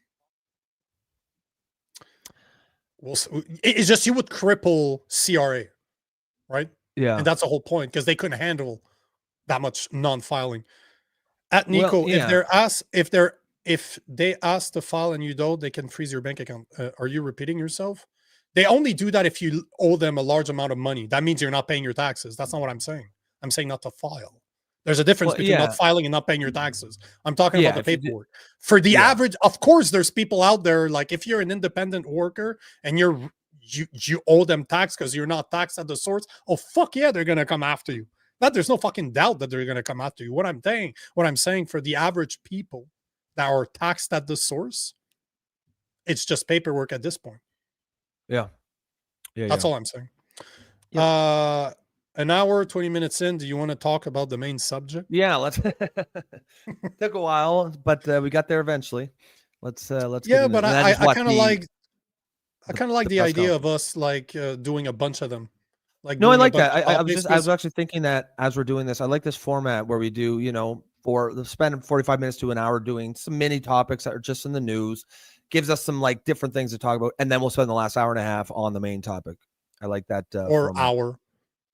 Yeah. What have you? What did I have? Because I listed them all. Yeah. You know what? Let's put context to this, because this all started last week when Mr. Carney announced that he would be going to Rome in order to attend the new Pope's inaugurational mass. That was the whole point. And what caused this whole thing is what I saw from CTV. Listen to what CTV News, how they tried to sell his trip to Rome. If you didn't know, he brought 19 other people with him to Rome. That they don't talk a lot about, but here's what CTV News said. We don't know yet. We probably won't know. There's no budget. Yep. Yeah, that's right. That's right. But here's what CTV News had to say on, I And she believe it joins was us Friday. live from the airport right now. Abigail, take us through what you're expecting for this trip. Hi, Mike. Well, as many as 200,000 people could fill St. Peter's Square at that inaugural Mass on Sunday. And that, of course, includes a number of world leaders. Just in the last, I want to say 60 seconds, the Prime Minister's office confirmed the first bilateral meeting of that trip. And that's no surprise that that would be with the Prime Minister of Italy. So Mark Carney will sit down with her. We are also expecting Carney to have an audience with the Pope on Sunday, with the new Pope, Leo XIV, after that inaugural Mass. But there are a number of other world leaders in attendance, including the new German Chancellor and leaders from the EU, as well as Ukraine. Foreign affairs experts that I've spoken to say that this is an important relationship-building exercise for the new Prime Minister, specifically ahead of the G7 next month, where Canada will play host in Alberta. We also know Carney is fresh off that White House trip to see U.S. President Donald Trump. The United States will be represented Sunday by Vice President JD Vance, as well as Secretary of State Marco Rubio, but no word from the Canadian side as to whether there are any conversations planned there. I can tell you also some more information about the Canadian contingent heading there. So we know that the Canadian Cardinals, who are part of the conclave, are already there, as well as some other key Canadian Catholics. But joining Carney on this flight will be a 19-person delegation that includes 15 MPs and senators who are either Catholic or who have a large number of Catholics in their ridings, as well as a number of representatives of Indigenous organizations. The Prime Minister himself is a practicing Catholic, and a senior government source tells CTV News that his faith did play into the decision to attend this trip, but that it's also more broadly an opportunity to connect with leaders this weekend, especially, again, ahead of that G7 on Sunday, where Canada plays host in Alberta. The Prime Minister will stay in Italy throughout the weekend, returning on Monday. Mike? So basically, CTV told us that he brought 19 people. So there's 20 people on Canadian dime that ended up going to Rome, all based on the fact that Carney is a Catholic. That's basic. Can you imagine if a conservative government would have done this? Can you imagine the outrage that would have happened, that the media would have had if Pierre Poliev and 19 others would have went to Rome as Christians? I'm not saying Poliev's a Christian. I'm just saying, imagine that they did say the same. The media would be all over this. Why the fuck is money funding Christians to go overseas to Rome to see the new Pope? Like, this is so ironic. It is hilarious because Carney is not a fucking Christian. Come on. Like, don't give me this shit. He likes MAID. He likes he believes in people ending their own lives. He believes in MAID. He believes in abortion, and his son's a queer. His son's is a trans, or his daughter's a trans, whatever the fuck it is. But trans. He is the complete opposite of what a Christian is, yet he's saying that his faith brought him over there. And I can tell you, read Values. Within the first 10 pages, he talks about how he met with Pope Francis, the wokest Pope that ever fucking was in charge of the Vatican. And I'm telling you, it has nothing to do with religion. It has to do with the power of religion. What it actually means to be power. No, but he's not scared to say it. Like, you read his book, it's like, you know exactly. When I was reading this yesterday, I'm like, oh, that's why he's telling us that he's a Catholic now. Because religion's important, but he understands the power of religion. So he is, like in the book, he is a practicing Catholic. He basically, right now, he hasn't said in the book that he is, but you know what? You know what? Great segue, because I listened to the full 30-minute press conference this morning. You're welcome, because it's never the easiest thing to listen to that guy speak. Although it's a heavy slog for sure. So you're welcome. You're welcome. But here is what Mark Carney told the reporters yesterday, because if you didn't know, which I did not know, that Carney was a Catholic. I don't know what type of church he goes to, but goddamn, he's probably have an LGBT pastor or preacher there, because there's no fucking way he goes to a Catholic church. But hey, here is what he said, and you'll see that what she said about him going to Rome because of his faith Mhm. contradicts what he's gonna say during the press conference yesterday. So this is what Carney had to say I about agree, his Joe. faith. Yep. Let's get into My faith, the only influence it has in terms of my political life is the fact of my political life. In other words, I feel because of that responsibility, a sense of service, which is one of the reasons why I put myself Not the forward. It does power, not have an not the influence money. on the politics Service. or the policies, I should say, the policies that the government follows. So basically what he's saying is that the reason he is prime minister right now is because of his Christian values, Of and he course. wants to serve others. Serving, Yet yes. That's all it is. CTV just told us that the reason he went, as per his own government, that the reason he went to Rome is because of his faith. Now he just told us that it will never impact what he does in politics. Like, bro, you literally brought you and 19 other people, 20 people went to Rome on our dime for your faith. But somehow you just said that it will never impact your life as a politician. It's just the reason why you're in politics. Like, how much full of shit can you be? He flip-flops on absolutely fucking everything. Well, especially Everything. the budget. That's what it is. Hey-o. Well, hold on. You want to see? Look, thank you. You're just making my job a lot easier. I don't even need Segueing, just fucking giving you all the segs. segue. Yep. Pow! Right there. Here's what he had to say about the budget. Surpris cette semaine d'apprendre que vous ne déposeriez. I kept the French portion just in case, but let me bring. C'est libéral, c'est clair. Because he's How is not his saying French, by the way? everything. It's not bad. It's actually not bad. Okay. No, he's not a bad speaker. Les politiques. It's just that I kept it just in case he didn't quite say the same thing in English, and he didn't. Mm-hmm. He said more in French than in English, but he had a lot of attitude in English, though. La réduction, il y aura un budget en automne. There you go. Because as soon as he finished, he's like, in English, please. In the short term, it's a very short parliamentary session that is coming up. The speech from the throne is on the 27th, as people know. The House is Keep due to bringing that rise up. under the House's rules by the 20th of June, so it's really 3 weeks.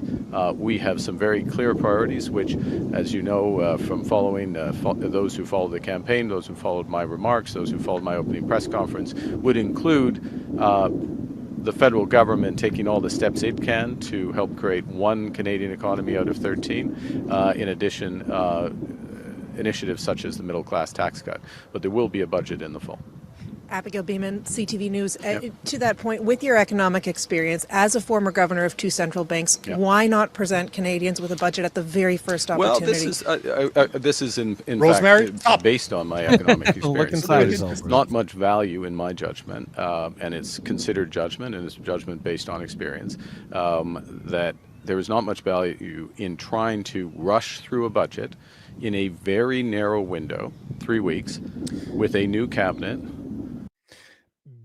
How about you don't go on summer vacation and work the whole way through? Yeah. Hey, if we need to keep our vacation because I need a vacation from my vacation, motherfuckers. Like, are you serious? It's sort of like, we've pointed out several times recently how like they're creating the problem and then using that problem as an excuse. So like in here, he's like, well, we've got such a short session. Well, yes, but that's because you decided to have such a short session. That was on you. You did not have to have such a short session. So you can't then use that as your excuse for not doing something that every government has done since the Canadian government began, except for 1 year in 2020, which is present. And it's this is where reporters, because they're not done, I'll let him finish his answer afterwards, but this is where reporters should challenge him and say, hey, Pierre Poilievre during his campaign actually said that he would cancel summer vacation and walk right through and work through the summer. And you know what? As much as I dislike Pierre Poilievre, he was absolutely right on saying that. Why didn't the reporter actually propose that? Because technically the only reason that we're only having 3 weeks between May 26th and mid of June is because Parliament has been shut down since fucking December. That is a Oh, yeah, choice that your by their party made. choice. Yeah, That exactly. is your They've decided choice. it. Just Yeah. no cancel summer vacation and fucking work. You're working for Yeah. us, remember? Not the other way around. Yeah, exactly. You can't do something and then use that as your excuse for why you didn't do something else. Look within yourself, Robbie. Yeah, Let's just exactly. finish the Right. video. There's only like a minute to go. We'll take some comments Okay. afterwards, but Yep. look within yourself, Robbie. Look within yourself. Effectively, a new finance minister, just reappointed, but a new finance minister, rushed that through. For example, in advance of the NATO summit, which happens after Parliament rises. So the NATO summit, 23rd, 24th, that is going to be a very important event for the security of Canada. Does that have to do but with the also, budget? it will have fiscal implication. It will have budgetary implications Of course it will. for Canada. That's one example. To have a budget before we substantially advance further our discussions with the Americans with respect to our economic partnership, to have greater clarity around that. I'm not saying we'll have perfect clarity, but to have greater clarity around that. Again, that's another factor. A third factor, one of the things that we emphasized and are working on from the start of this new mandate is improving the efficiency of government spending, looking where we can reduce costs at all possible. As he's in with 19 Yeah. other people in fucking Rome. Like, I'm pretty That's sure he true, put his eh? cigar down. He has a drink right in front of him. Yeah, Like, oh yeah. we need to be Like lighting a careful. cigar when with a we- $100 bill. Oh, we spend your money. Woo! Yeah. Very cool story, bro. Possible, and improving the productivity of the public sector. We are launching that those set of initiatives, having greater visibility on that as we prepare a budget. All of those three factors. So, defense spending, the economic outlook, including the tariff relationship with the United States and the efficiency, all of those coming together, we will have a much more comprehensive, effective, ambitious, prudent budget in the fall. You do these things right, and that's what we're going to do. You know, he's making it sound like RCA or Canada Revenue Agency has not been working this whole way through. Like, the people that work underneath the finance minister, they've been on break since fucking December. Shouldn't Yeah, you they've have been all working. those numbers like readily available? Like, is there, obviously the government still uses spreadsheets, so obviously but there's a spreadsheet somewhere that has all those numbers. Yeah. You can just, if you don't, that is a major fucking problem. If No, you no, don't have 'cause the numbers handy, right? What the fuck are we Yeah, talking? and I was listening to an interview this weekend about this exact thing, and the person was saying, and it was CBC News too. They were saying it's unusual because I think it's like the Ministry of Finance. They've got like what 10,000 employees or something that are not political. This is just their full-time employees, and all they're doing year round is putting this shit together. And she said, as the campaign goes on and each candidate makes promises, they'll add those to the budget so that whoever wins, they'll be able to say, okay, here's all the things that you've promised. Here's what it will cost. And it's entirely possible that when they got that budget, like, oh, by the way, here's all the things you promised. Here's what it'll cost. He took a look and was like, oh, fuck, we're not releasing this. Fuck this shit. Let's bury this. I love how Sylvie is asking, do you think that win was only around him? Obviously. This is, there's somebody with a fan next to the microphone. Yeah. Right outside. Just- It's one of the night. He had 3 fan bears that were he brought with him. Fan Squirrel bears. Nuts says he's on a world What's going on, celebration man? tour with his European friends and family. Yeah, I mean, I kind of like I tend to agree. It seems more like like a victory lap, right? I don't really like. Yeah, of course, the Vatican is still powerful and the Pope still matters politically. You obviously have to have some relationship with the Pope, but I don't see why the need to jet 20 people, a 20 people entourage just to the swearing in. That's sort of like just go to be seen, just to be part of the scene. And I don't see that as politically necessity for Canada. And just to mention that the 15 senators / politicians that he brought with him, none of them are conservatives. They were 100% liberals. So don't give me this shit that the liberals are winning in vastly conservative riding where they're Christians. Bullshit. That is bullshit. Those guys are not Christians, yet they're still pushing the fact that, oh, you know what? We were there because we have people in our writing that are Christian. Guy, you haven't. 4 people were for indigenous group. Are you trying to tell me that indigenous now are Christian, that they don't have a problem with the church? And we're not just talking about Christianity here. I'm a Christian, but I ain't not a Catholic. I do not believe in the Vatican. To me, this is fucking evil as shit what they do down there. But you're trying to tell me that now indigenous people, First Nations in Canada, are in line with the church, with the Vatican? Seriously? They were burning churches that was down mind blowing. 2 years ago.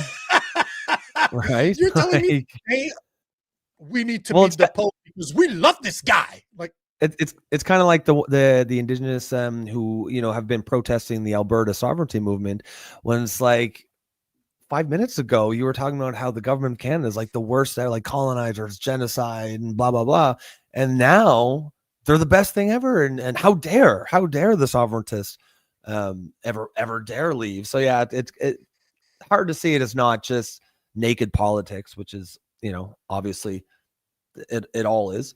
Wise guy says, what fucking mandate? Is that, did he say? I didn't even pick up on that. Did he say that? I don't. Yeah. What is that? Like a 2% popular votes? You know what I mean? That's no mandate. I don't care what the numbers of seats say. If you're only getting 2% more vote for the next guy, that's not a mandate. Oh yeah, that's another thing. I should have saved that. There's somebody online on X this morning that posted, and of course I responded to it, but the actual comment went viral, and all it was saying is that that the Liberals had won 11 million something votes, and the Conservative were at like 8 something. So yes, the vast majority of Canadians voted for the Liberals. So what they're doing is right. I'm like, excuse me. You're talking about 8.4 million compared to 8.1 million. That's the margin between the two. Don't give me this shit. You're talking about not even 400,000 votes between the two of them. That's so don't give me this shit. That's not a mandate. Just because, because they'll point to like, oh, look at the seats. It's almost a majority. Well, yeah, but that's because the first past the post system, it can lead to that kind of an outcome, even though the actual votes is not by any means overwhelming or any sort of landslide. It was 43.1 to 41.2, if I remember correctly. But it's literally I mean, come on, versus 41%. That is a mandate right there. That's not a mandate. Mandate, bruh. Yeah. You want to take some of those comments so that I can before we go to the next?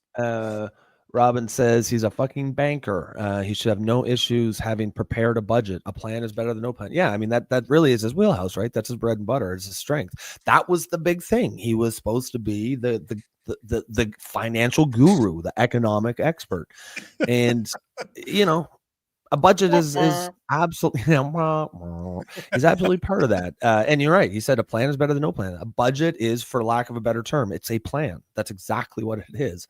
It's the plan for how you expect to spend the country's money. And yeah, I am glad that he did seem to get a lot of pushback from the media all over, because he should have been. That's one of the main things that government has to do, is put out a budget so that we know how you're going to spend our money. And it is apparently he is going to release one. So I'm glad that at least we got to the right answer in the end, but it should never have taken this route.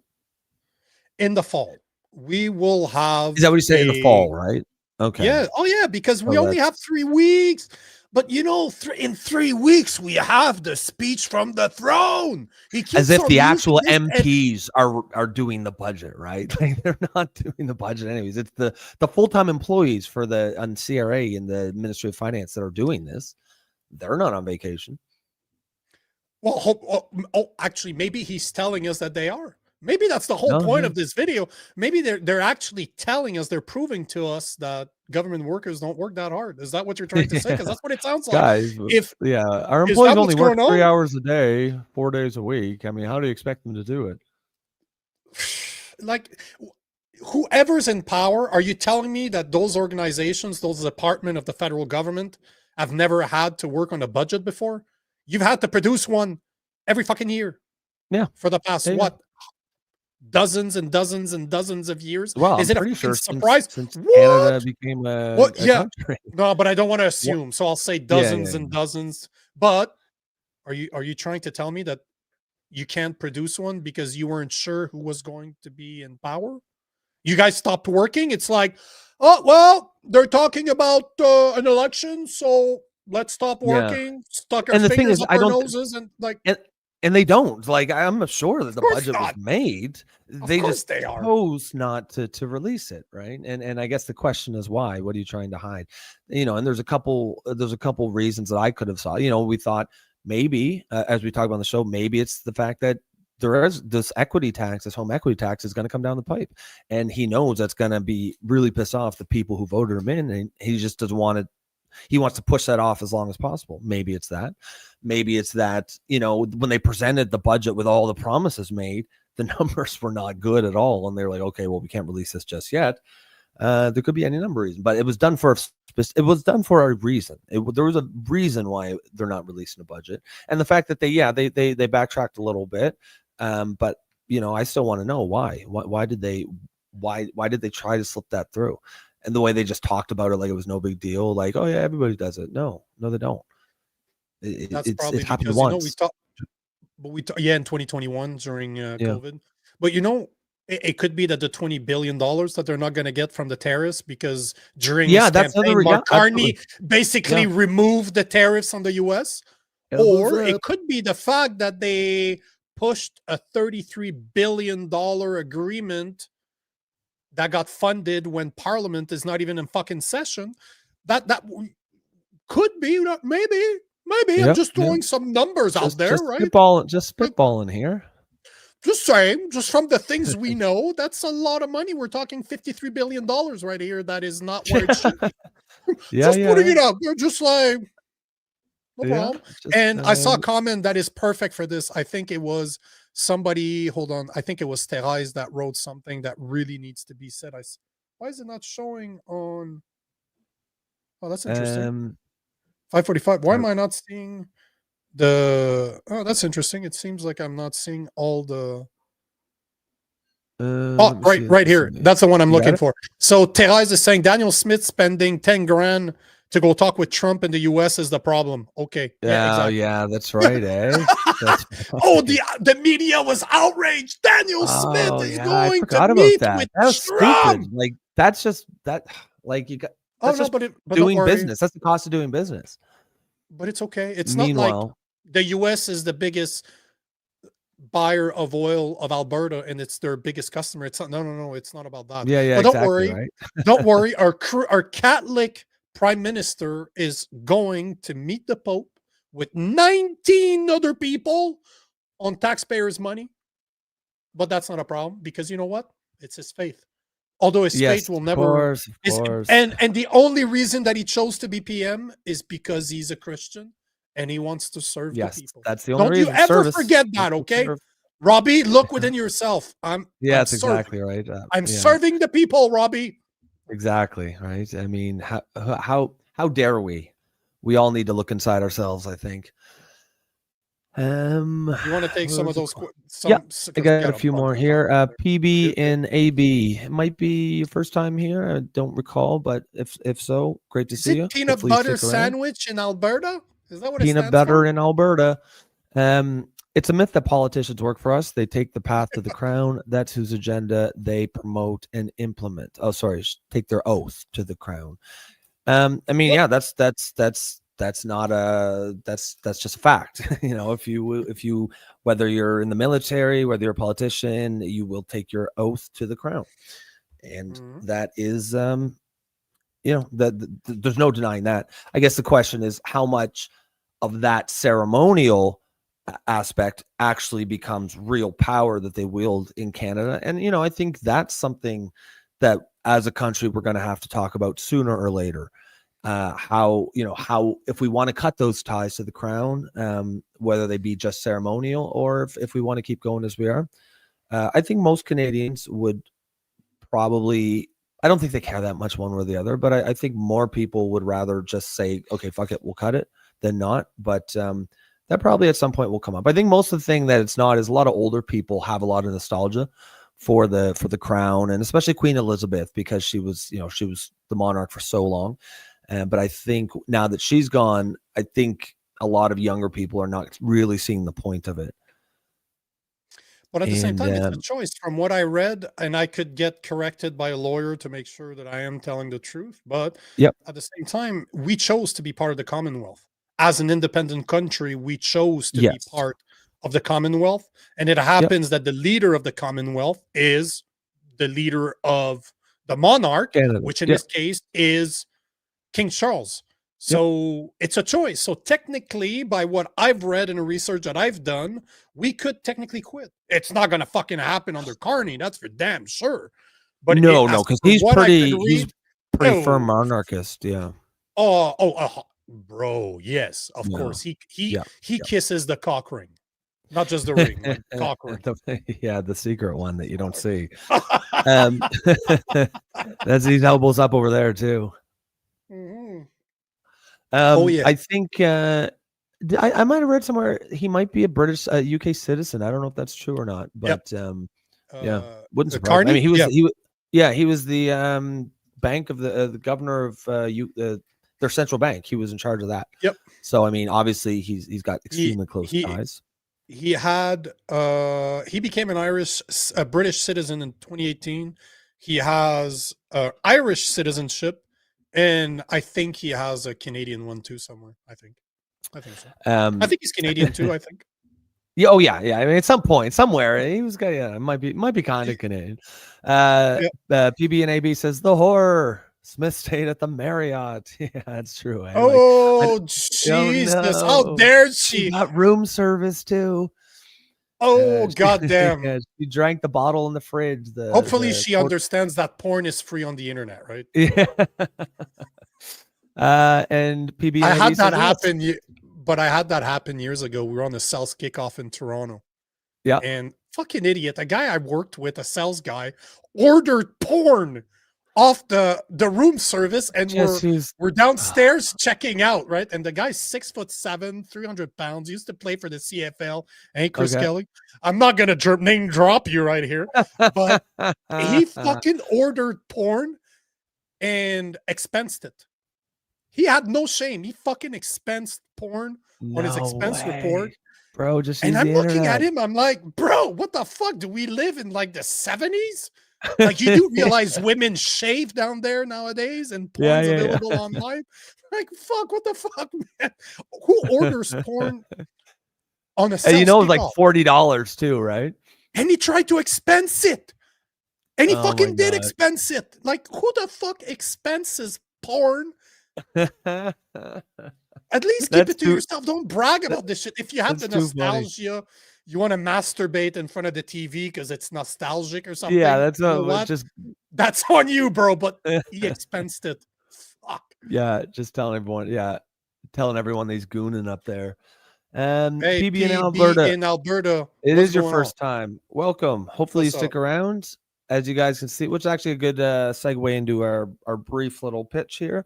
Guys, if you are watching this show and it's your first time, or if you've been here as a regular listener, welcome. As you can see, the show is very much based around audience participation. So by all means, throw something in the comments and we will address that.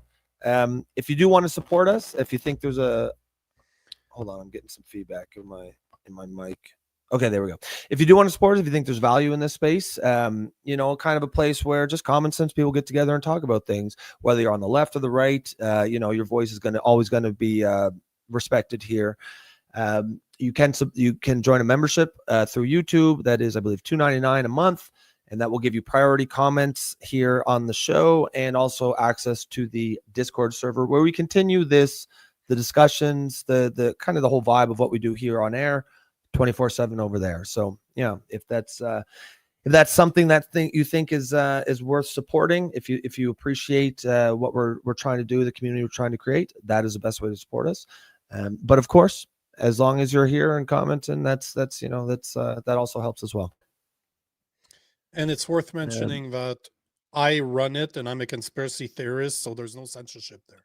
You're not going to be censored whatsoever. Yeah, as long as you're polite with other people on the server. Yeah, well, yeah, that's the only thing that whatever the hell you want. Oh yeah, Yeah. Just polite. Just be polite, because some people don't have the same views as you. But if you want to develop those conversations that are not allowed on the internet right now, that is the place to be. 100%. Well, should we get back to that interview? Was there more to it? Oh yeah, of course. All of right. course no, there was a lot of really good parts to this. It was the most, I would say, it was the most extensive Well, how long was it? Like series 30 of minutes? questions.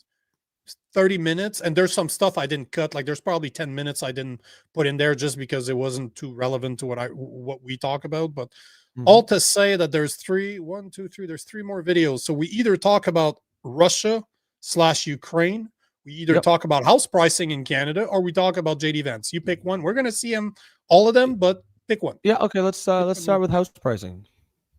Oh, you're gonna like this one. Hi, Mr. Carney. Mackenzie Gray with Global News. Do you want house prices to go down in Canada? I want house prices to be more affordable for Canadians. And let me explain that. In other words, it go means down. a number of things. One, in the very short term, it means getting specific costs out of the price.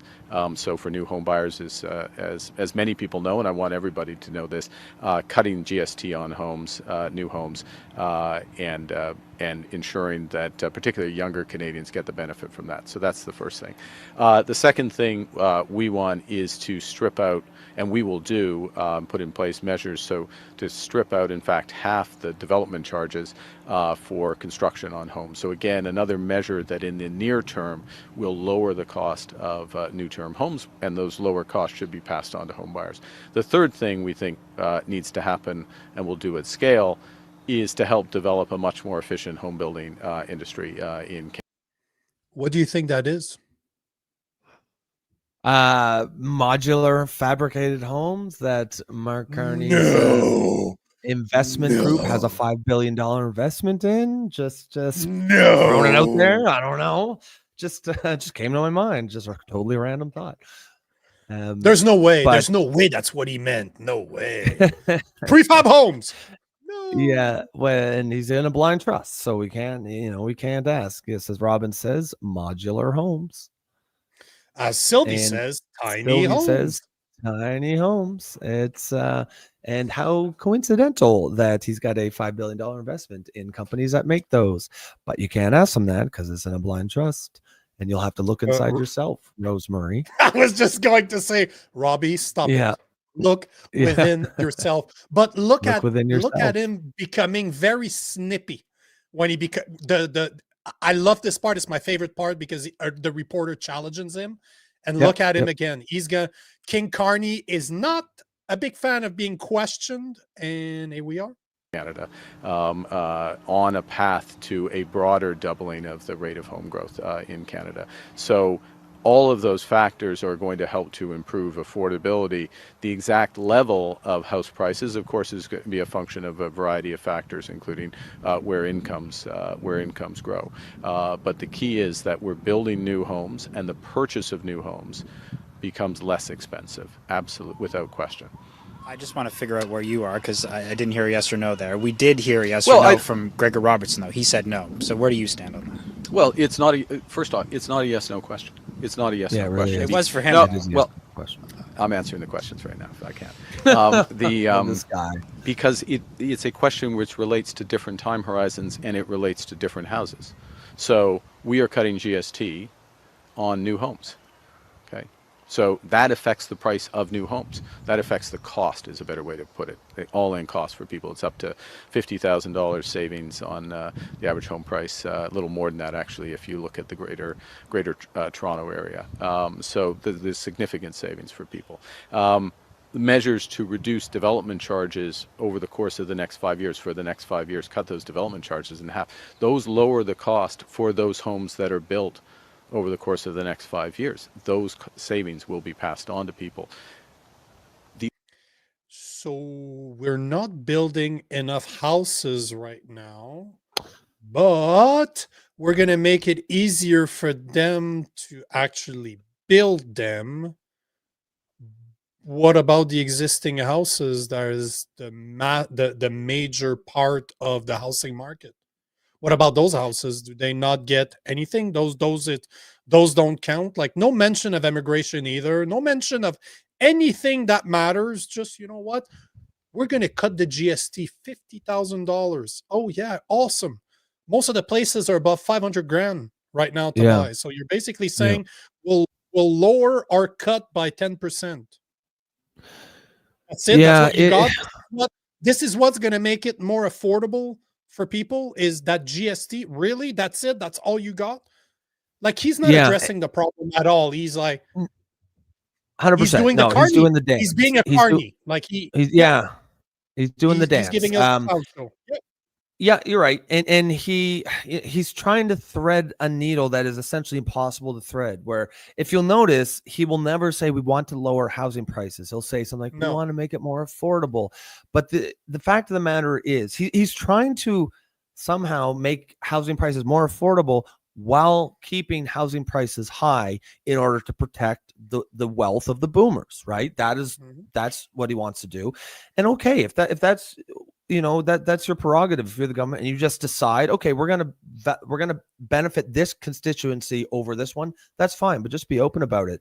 But at the end of the day, there's no way you can make housing more affordable unless you bring prices down, or at least put policies in place which will bring prices down. And you're just going to have to say it. You just or you can just do this little dance here that he's doing that might sound good. Nothing ever changes, because it's not just about the GST. It's about flat out housing prices. Like you said, what's the average price? $500,000-$700,000.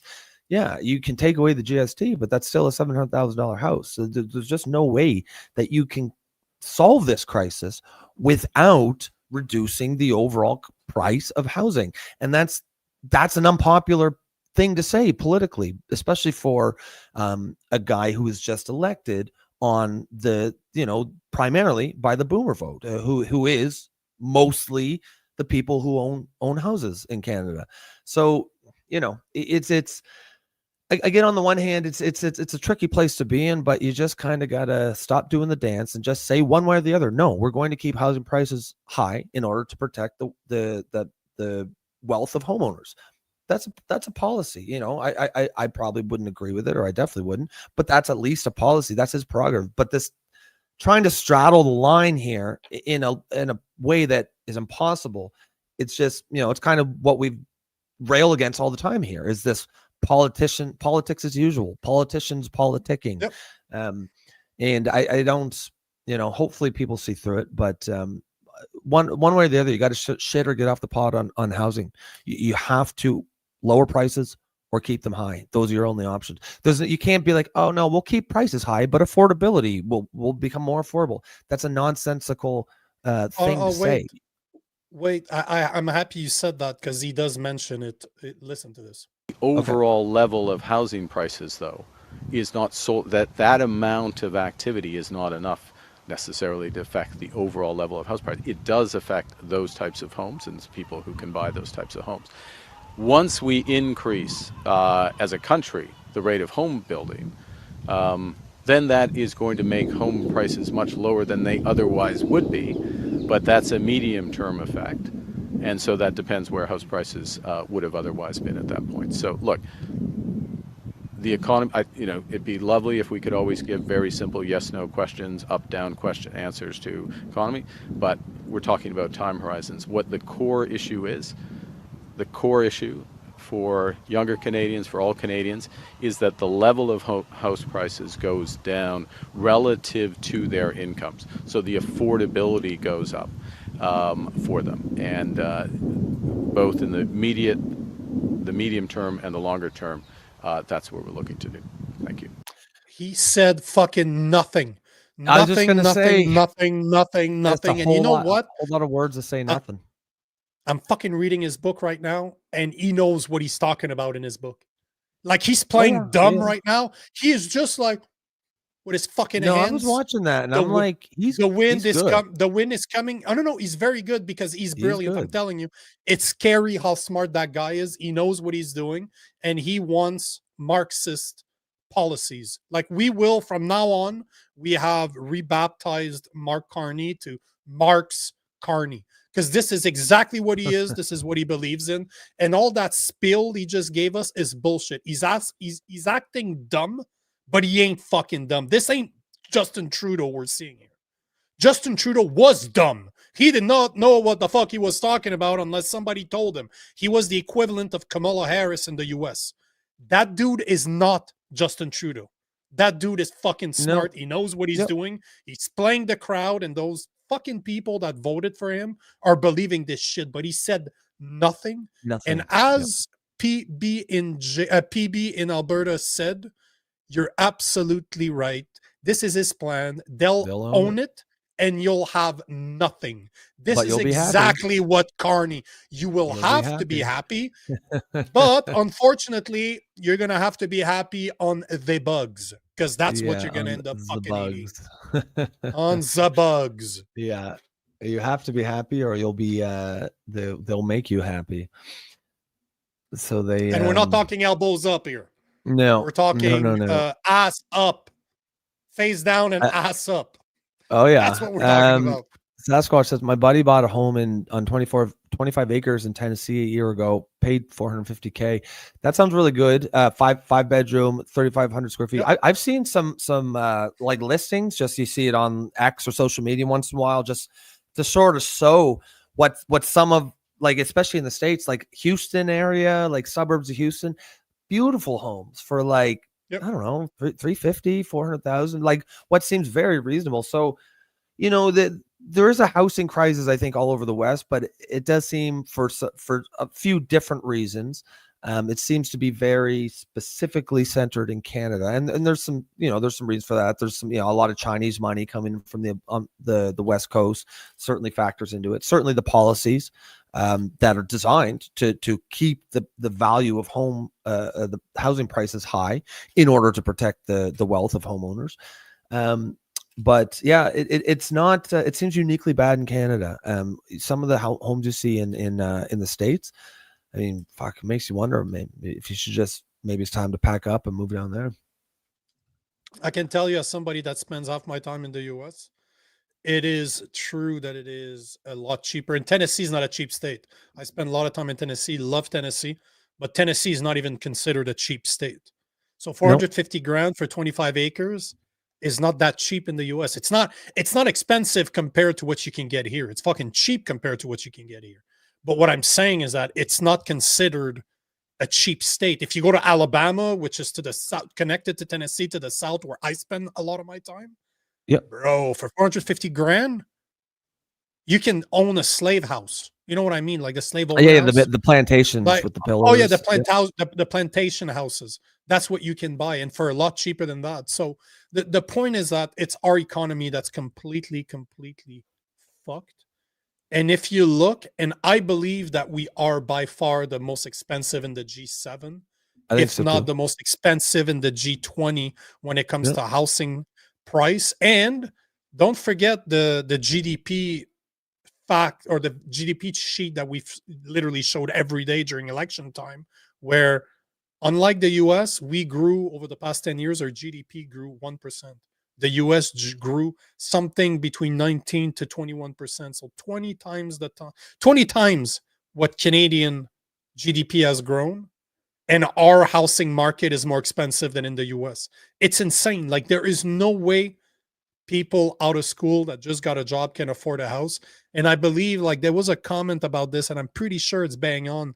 PB in Alberta saying that Gregor Robertson, which was the mayor of Vancouver, said that somebody needed 250 grand to get an entry level into home buying. So you need to make 250 grand a year. That's the salary that you need in order to get into the market of buying. We're not talking even a house here. We're probably talking a condo, and you're in the basement, like you have those tiny little windows. But all to say, you need to make 250 grand in order to get into the housing market. That's insane. Absolutely insane. Yep. That's when the average salary is around $60,000 in Canada, give or take. Well, it's kind of like if the GDP per capita had gone up as well as the housing price, it wouldn't be that big of an issue, right? Because we'd be able to in a better position to afford it. The reason it's a crisis is because the price of housing has gone up, but GDP per capita, which means people are not making as much, they're making the same. And that's why it's a crisis. Sylvie says here, Rob, we don't have a housing crisis, we have an immigration crisis. Yeah, I mean, you can't separate the two issues. Ding. You're absolutely right. We're bringing in more people than we build houses. Yeah, it's no just question about it. We bring more than a million demand. people a year, and we build like 250,000 new They houses have to live a year. somewhere. Like, what the fuck do you expect? Winner, yeah, chicken right. dinner, Sylvie wins. And that's, and and I've heard people say things like, well, what does the federal government have to do with housing prices? They can't just pick and choose. Well, no. But policies elsewhere, either in the housing market space or, as Sylvie says, in immigration, absolutely does factor in. It's simple supply and demand. If you're bringing in 1 million bodies, they have to be housed, but you're only building 250,000 new homes. Do the math, right? So demand will go up while supply does not match it. And that's just basic market economics, which means prices will go up. But look within yourself, Robbie. Look within yourself. Look within yourself. So there's 2 more videos I wanted to show. We're about 20 minutes in. We have about 20 minutes, so we'll be good to go.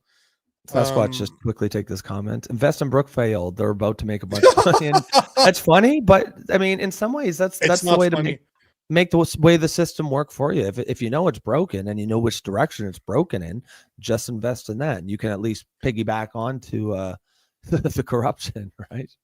There's 2 things you should do. You should invest in Brookfield, and you should follow Nancy Pelosi's investments. If you want to make money, fuck the S&P 500, invest in whatever Pelosi's buying, and invest in Brookfield. That's brilliant, right there.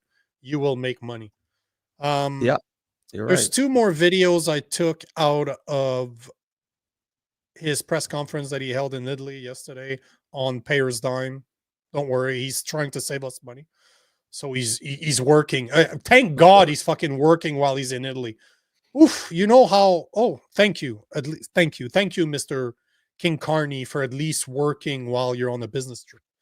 But here's Carney talking about his meeting with JD Vance. This is, again, I'm going to show you the video, then I'm going to show you the post afterwards. And don't forget, elbows up, motherfuckers. In your opening comments, you mentioned a meeting with the American Vice President. How did that meeting come about, and what do you hope to discuss today? It came about, we exchanged texts. We both knew we were going to be here. We agreed to meet, and it's later this afternoon. There's a wide range of issues to be discussed, recognizing the government's responsibilities. I think one of the things that will be top of mind will be the situation in Ukraine, which is very fluid. I met with President Zelenskyy. The Vatican has begun to play a bit of a role in that as well. It's been a topic of conversation in every single discussion I've had. I expect it will play an important role in the G7 that we will be hosting in a few weeks' time. So that is one of the examples of things we'll discuss. We will also, I'm sure, touch on Canada-U.S. economic relations as well. So, meeting with JD Vance, that was prior into the day. He hadn't met with JD Vance, but they were texting. Like they're buds, right? BFFs, just texting. Never, just no, texting. no. Stop assuming that they knew each other before last week, 2 weeks They're ago. friendly, So they had just met, and look at this picture. This will confirm what I'm saying. They had never met before. Look, though, that is definitely a man that is standing up to the U.S. And look, this is a post on X from Mark Carney yesterday. I had a good conversation with Vice President JD Vance while in Rome. We spoke about building a new economy and security relationship between Canada and the United States, one that would address immediate trade pressures, strengthen our defense cooperation, and secure our shared border. We're strongest when we work together.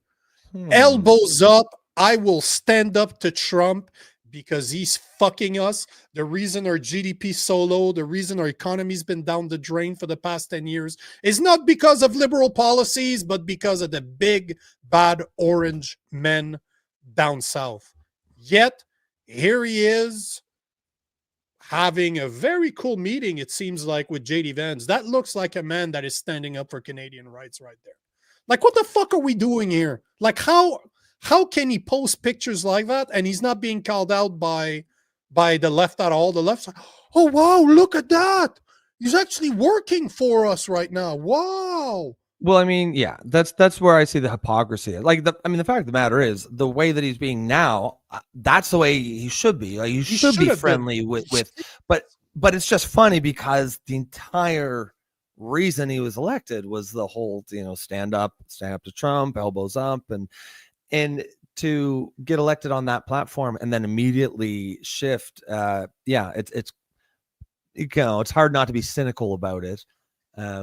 And again, I don't really have an issue with him being on good terms with the U.S. president. I think that's the way it should be. But it's just the hypocrisy of, or the juxtaposition of what you ran on versus what you're doing. It's kind of jarring. And that's the whole point. We said this from the get-go. We don't have any leverage in negotiating with the U.S. Exactly. We don't. And he knew it. Yes, of course he did. But that is not what he ran on. This is why I'm so fucking hard on this shit. And I'm always bringing it back to that, because he didn't run on, let's negotiate with the US and let's try to figure out, let's make a good deal for the both of us. Let's make sure we work together. That's not what he ran on. He ran on standing up to Trump, although he looks like a fucking hobbit when he stands up to Trump. He still ran on that fucking platform. But that's not what he's doing. That's not what he's saying. That's not how he's dealing with it right now. And yet, the same people that voted for him are excusing him and even saying that, you know what, it's brilliant the way that he's able to control himself and be so calm in the face of such a bad man that is Trump. Like, are you fucking kidding me? Yeah. It's just, it's just hypocrisy of, saying what you're saying one thing and doing the other, which is, I know it's classic politicians. That's just what they do. But yeah, it's hard not to be cynical when you see stuff like that. And yeah, but again, am I surprised? No, because it gets worse, man. It gets worse. Look at the next video. It just happened that it's the last one that I have, but listen to what he says about Zelenskyy and listen to what he said about Russia. Like, his comments there could really get us into trouble. That fucking twat opened his mouth and dissed the wrong guy, if you ask me. President Donald Trump is expected to speak to Russian President Vladimir Putin tomorrow, along with Ukrainian President Volodymyr Zelenskyy separately. You just met with Zelenskyy for the first time face-to-face.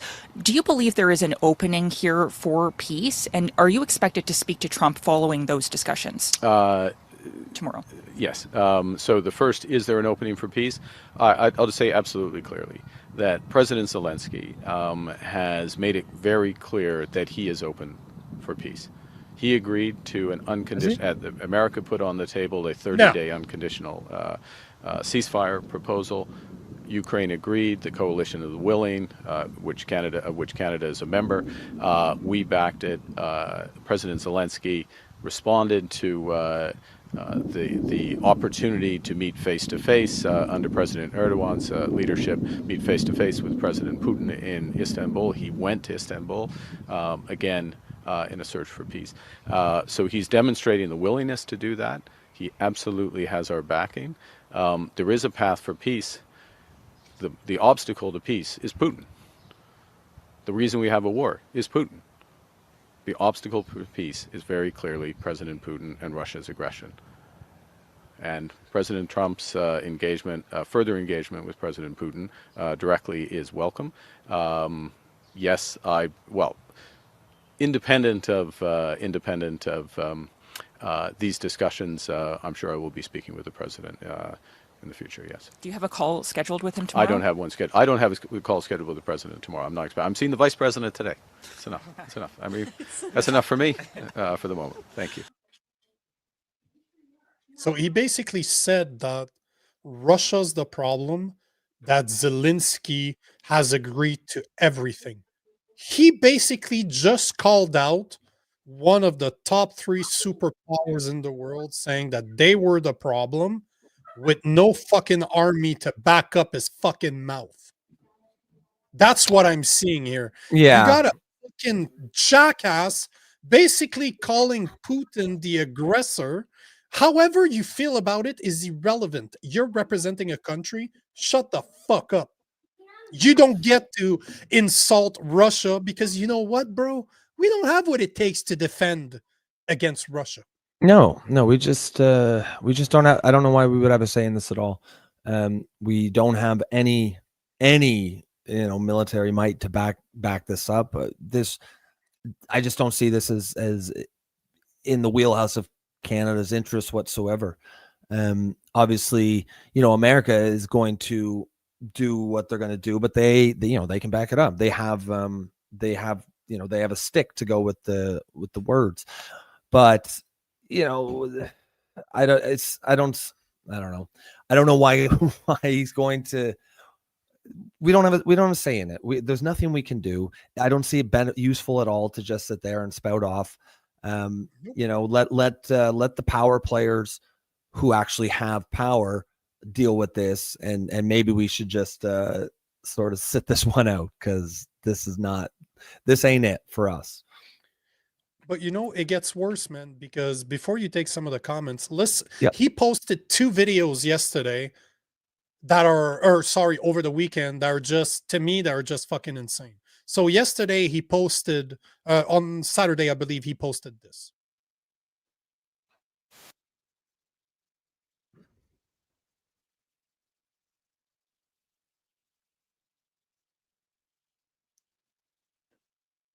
Is there any sound? Do you not hear the music? No, I don't hear anything. It is just, hold on, I'll replay. It's 10 seconds Okay. long. But it is basically just a feel-good video with music. Listen to, it is just Okay. like, listen to this. Okay, got it now. Just handshakes, more handshakes.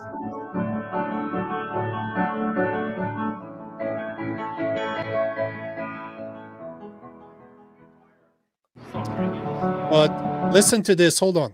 So he shared this, and then obviously during the same meeting, he actually did speak. So it wasn't just handshakes and little cryy music or little emotional music. He actually had something. He actually had a conversation with him. And he said something that bothers the shit out of me, because that fucking grifter has no fucking reasons to be here.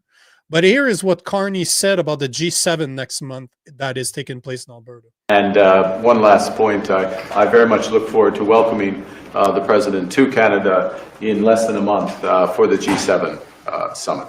Thank you. Thanks. And one last.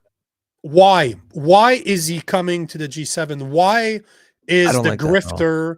Why is the grifter that is Zelenskyy, that's been literally, he's gone like $175 billion between the US and Canada over the past couple of years? Why is he at the G7? Is he part of the G7? No. Why the fuck is he there? Is he just here to beg for more money? Like, why are we doing this? Why are we fucking catering to grifters? Why are we saying to Russia that they're the aggressor when we have no way to back up what we're saying? Like, he could have shut the hell up, keep it to himself, don't care. You know what? That's what you believe? Okay, cool, fine. You believe that he's the aggressor? No problem. Shut the fuck up about it. Is there something you can do about it? No. Shut the fuck up. Do you have a role to play in this? No. Shut the fuck up. Plain and simple. Why are we poking the Russian bear when we have literally no army to defend ourselves? And is the US going to fight our battles again? Is that basically what I'm saying? Essentially, I think that's what it is. Yeah. And on the other hand, you're releasing a feel-good video, shaking hands and talking to Zelenskyy, saying that we're going to continue supporting him. Because that's basically the caption was, I met with Zelenskyy today and underscored Canada's strong support for Ukraine. Today, tomorrow, and every day until there is a true freedom, peace, and security for all Ukrainians. Russia must agree to a ceasefire and peace talk. Nothing about Ukraine without Ukraine? Why are we getting involved when we have no military? I don't know. We have no power. Shut the fuck up, midget, and let's move the fuck on. Why are we pissing off Russian for no reason? Why?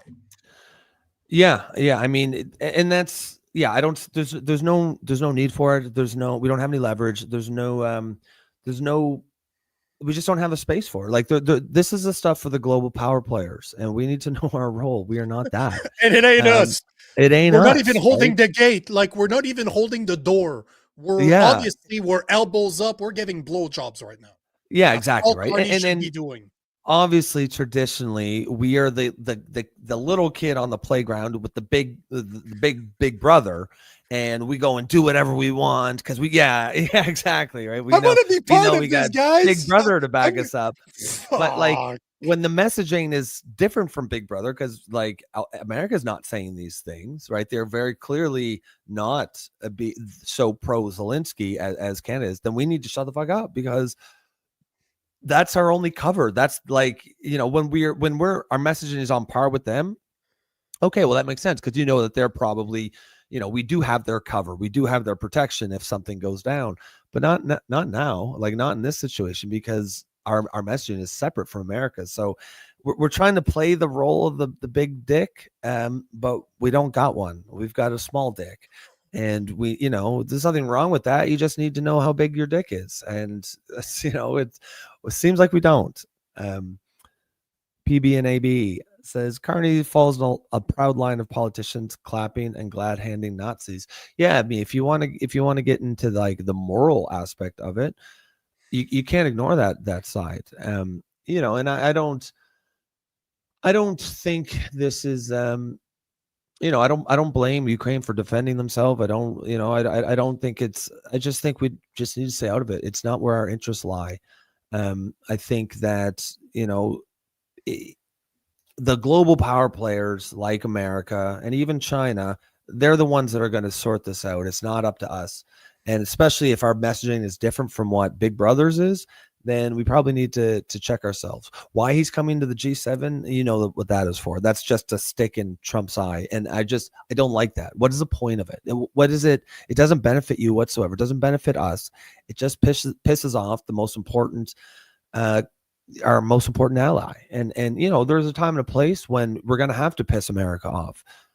But you got to save your powder for that day because we're not going to have that many cracks at it. And you want to make it mean something just to do it for fun, poking sticks in their eye. That's not the way to do it. And pissing off Russia as well. On one side saying Russia's the aggressor, and on the other side bringing Zelenskyy to the G7. What we're going to piss off our big brother that's been fighting our wars, and we're going to piss off a country that could literally destroy us. Like, should we like not pick a side at least? Yeah. Since exactly, we're not going to defend ourselves, shouldn't we be like? I mean, the cost of admission to the big boys club is that you have a military behind you to back up your words. Otherwise, you're just go Canada. We got Big Brother here, right? Yeah, right. Oh shit! Guess he's not here. But yeah, it's we don't have the cost of admission to be playing these games, right? We don't have the strength to back up what we're saying. So just let's sit this one out. Drop mic. Yes. We just took that one there. Sasquatch says, if you understand how the war started, which was actually brewing in 2014, you would realize inviting Zelenskyy to the G7 is going to piss off Russia. So you're going to piss off Russia. You're going to piss off America. Why do it? So that you can get slaps on the back from Macron and Keir Starmer. And Sasquatch is bang on. If you understand the treaty, the agreement that NATO had signed with Gorbachev back in the 90s, Ukraine, Belarus, and all those countries that are between Europe and Russia that was supposed to stay just there as a separation between both nations. They were supposed to be a buffer zone. NATO fucked up when they started going after those countries. So technically, and I'm not saying that Russia's right. I'm not saying that they're wrong. All I'm saying is NATO has a role to play in this. They fucked up, and they're not taking responsibility for it. And now they're even saying that we're going to invite Zelenskyy. We're going to say that Russia is the aggressor. And on top of that, bring Zelenskyy to the G7, when all we could do is shut the fuck up, admit that we have a tiny weeny penis, that we have no say in this, and just let it go. Just shut the fuck up. No time. The hardest thing sometimes to do is to shut the fuck up. But that is one time that Mark sometimes Carney it's the most, it's the thing you need to do, right? Yeah. Yes. And you know, I think obviously I don't think there's any doubt that when did this war start? 23 years ago, 4 years ago? Russia was the one who invaded, obviously. But it's, you know, you can't just start from there. You have to understand the whole context. You know, I don't think Russia is you know, they obviously have their, I don't think they're all in the right. I think there's lots, you know, there's blame to go around. But one thing that I think in the West, we need to at least, if you want to try to be fair and address real grievances, you have to look at how NATO has completely surrounded Russia, right? How that looks to a former, you know, a former adversary. You know, during the Cold War, America was the enemy, like the absolute enemy. And NATO was their military arm. And so now, you know, you've got the country surrounded by NATO. NATO should have never allowed in countries like Estonia. It should never have been trying to get Ukraine. Like, all you're doing, you know, you're poking the bear. You're almost forcing it to do something like this. And you know, it's hard not to believe that that's not the reason. Like, NATO as an organization is a giant hammer looking for a nail, right? After the end of the Cold War, there was no need for it anymore. And of course, you know, as you know, bureaucracies, once they get put into place and get big and powerful, they all enter a sort of self protective mode. If they feel they're at threat, whether it's a physical threat or you know, a political threat because their funding might be cut, they're going to make sure that there's going to protect themselves. And you know, what better way to protect yourself if you're NATO than to have this kind of thing happening? So you poke Russia, hoping that they will retaliate, which they did. And you know, you can make the case, certainly Russia's not blameless, but I don't see the point in attributing blame here. The point is, let's fucking fix it. Let's sort it out. And sitting there and saying Russia's bad, Zelensky's good is not the way to fix this. You know, to me, it's the same thing as Jan Arden that we started at the beginning. We're pissing off people right now, and then when Russia says something back, Carney's going to play the victim and just say, no, it's not. Bitch, please. Yeah. Like, now you're pissing off someone and you're going to call victim. You're going to be a victim when he does something or says something that is dangerous. That is, no, that's not, fuck off. And thank you, Sasquatch, for saying I'm an educated man. I just read a lot. I'm not educated because I didn't go to school. I'm self-taught, but I appreciate that. And one thing I wanted to make sure, PB in Alberta saying nothing Nico and Rob's intelligence is refreshing. Hopefully you appreciate that. No, but nothing. Hopefully you meant noting. Noting, I think so. Because nothing. Ow, you hurt my feelings. But hopefully, I assume he meant noting. And he is saying enjoy it. And you know what? Honestly, PB and NB or AB, sorry, and hopefully you stick around. You know, you've made a lot of comments today and certainly contributed to the conversation. One thing me and Nico are most proud about this show and this community is the intelligence of our listeners and our audience. Just the comments are often just top tier. The conversations are great, like high IQ conversations. And I think that's why, you know, the people who stick around who really like it, I think that's why a big reason why they like it, because, you know, it's a place where we're actually having constructive conversations, doing away with the name calling. You know, sometimes the odd troll will pop in here and there, but oftentimes we convert them, right? You know, we'll say like, that's not how we do things around here. This is here to, you know, we're here to have a conversation, and hopefully you stick around. But that is, that's the one thing that I think we're most proud of is the quality of the audience that we've cultivated on this show. I don't see anything like it in any other show out there. No. So hopefully you come back. Love your comments. So Good Yeah, stuff, man. We're 2 hours 35. I think we are, as we say, done.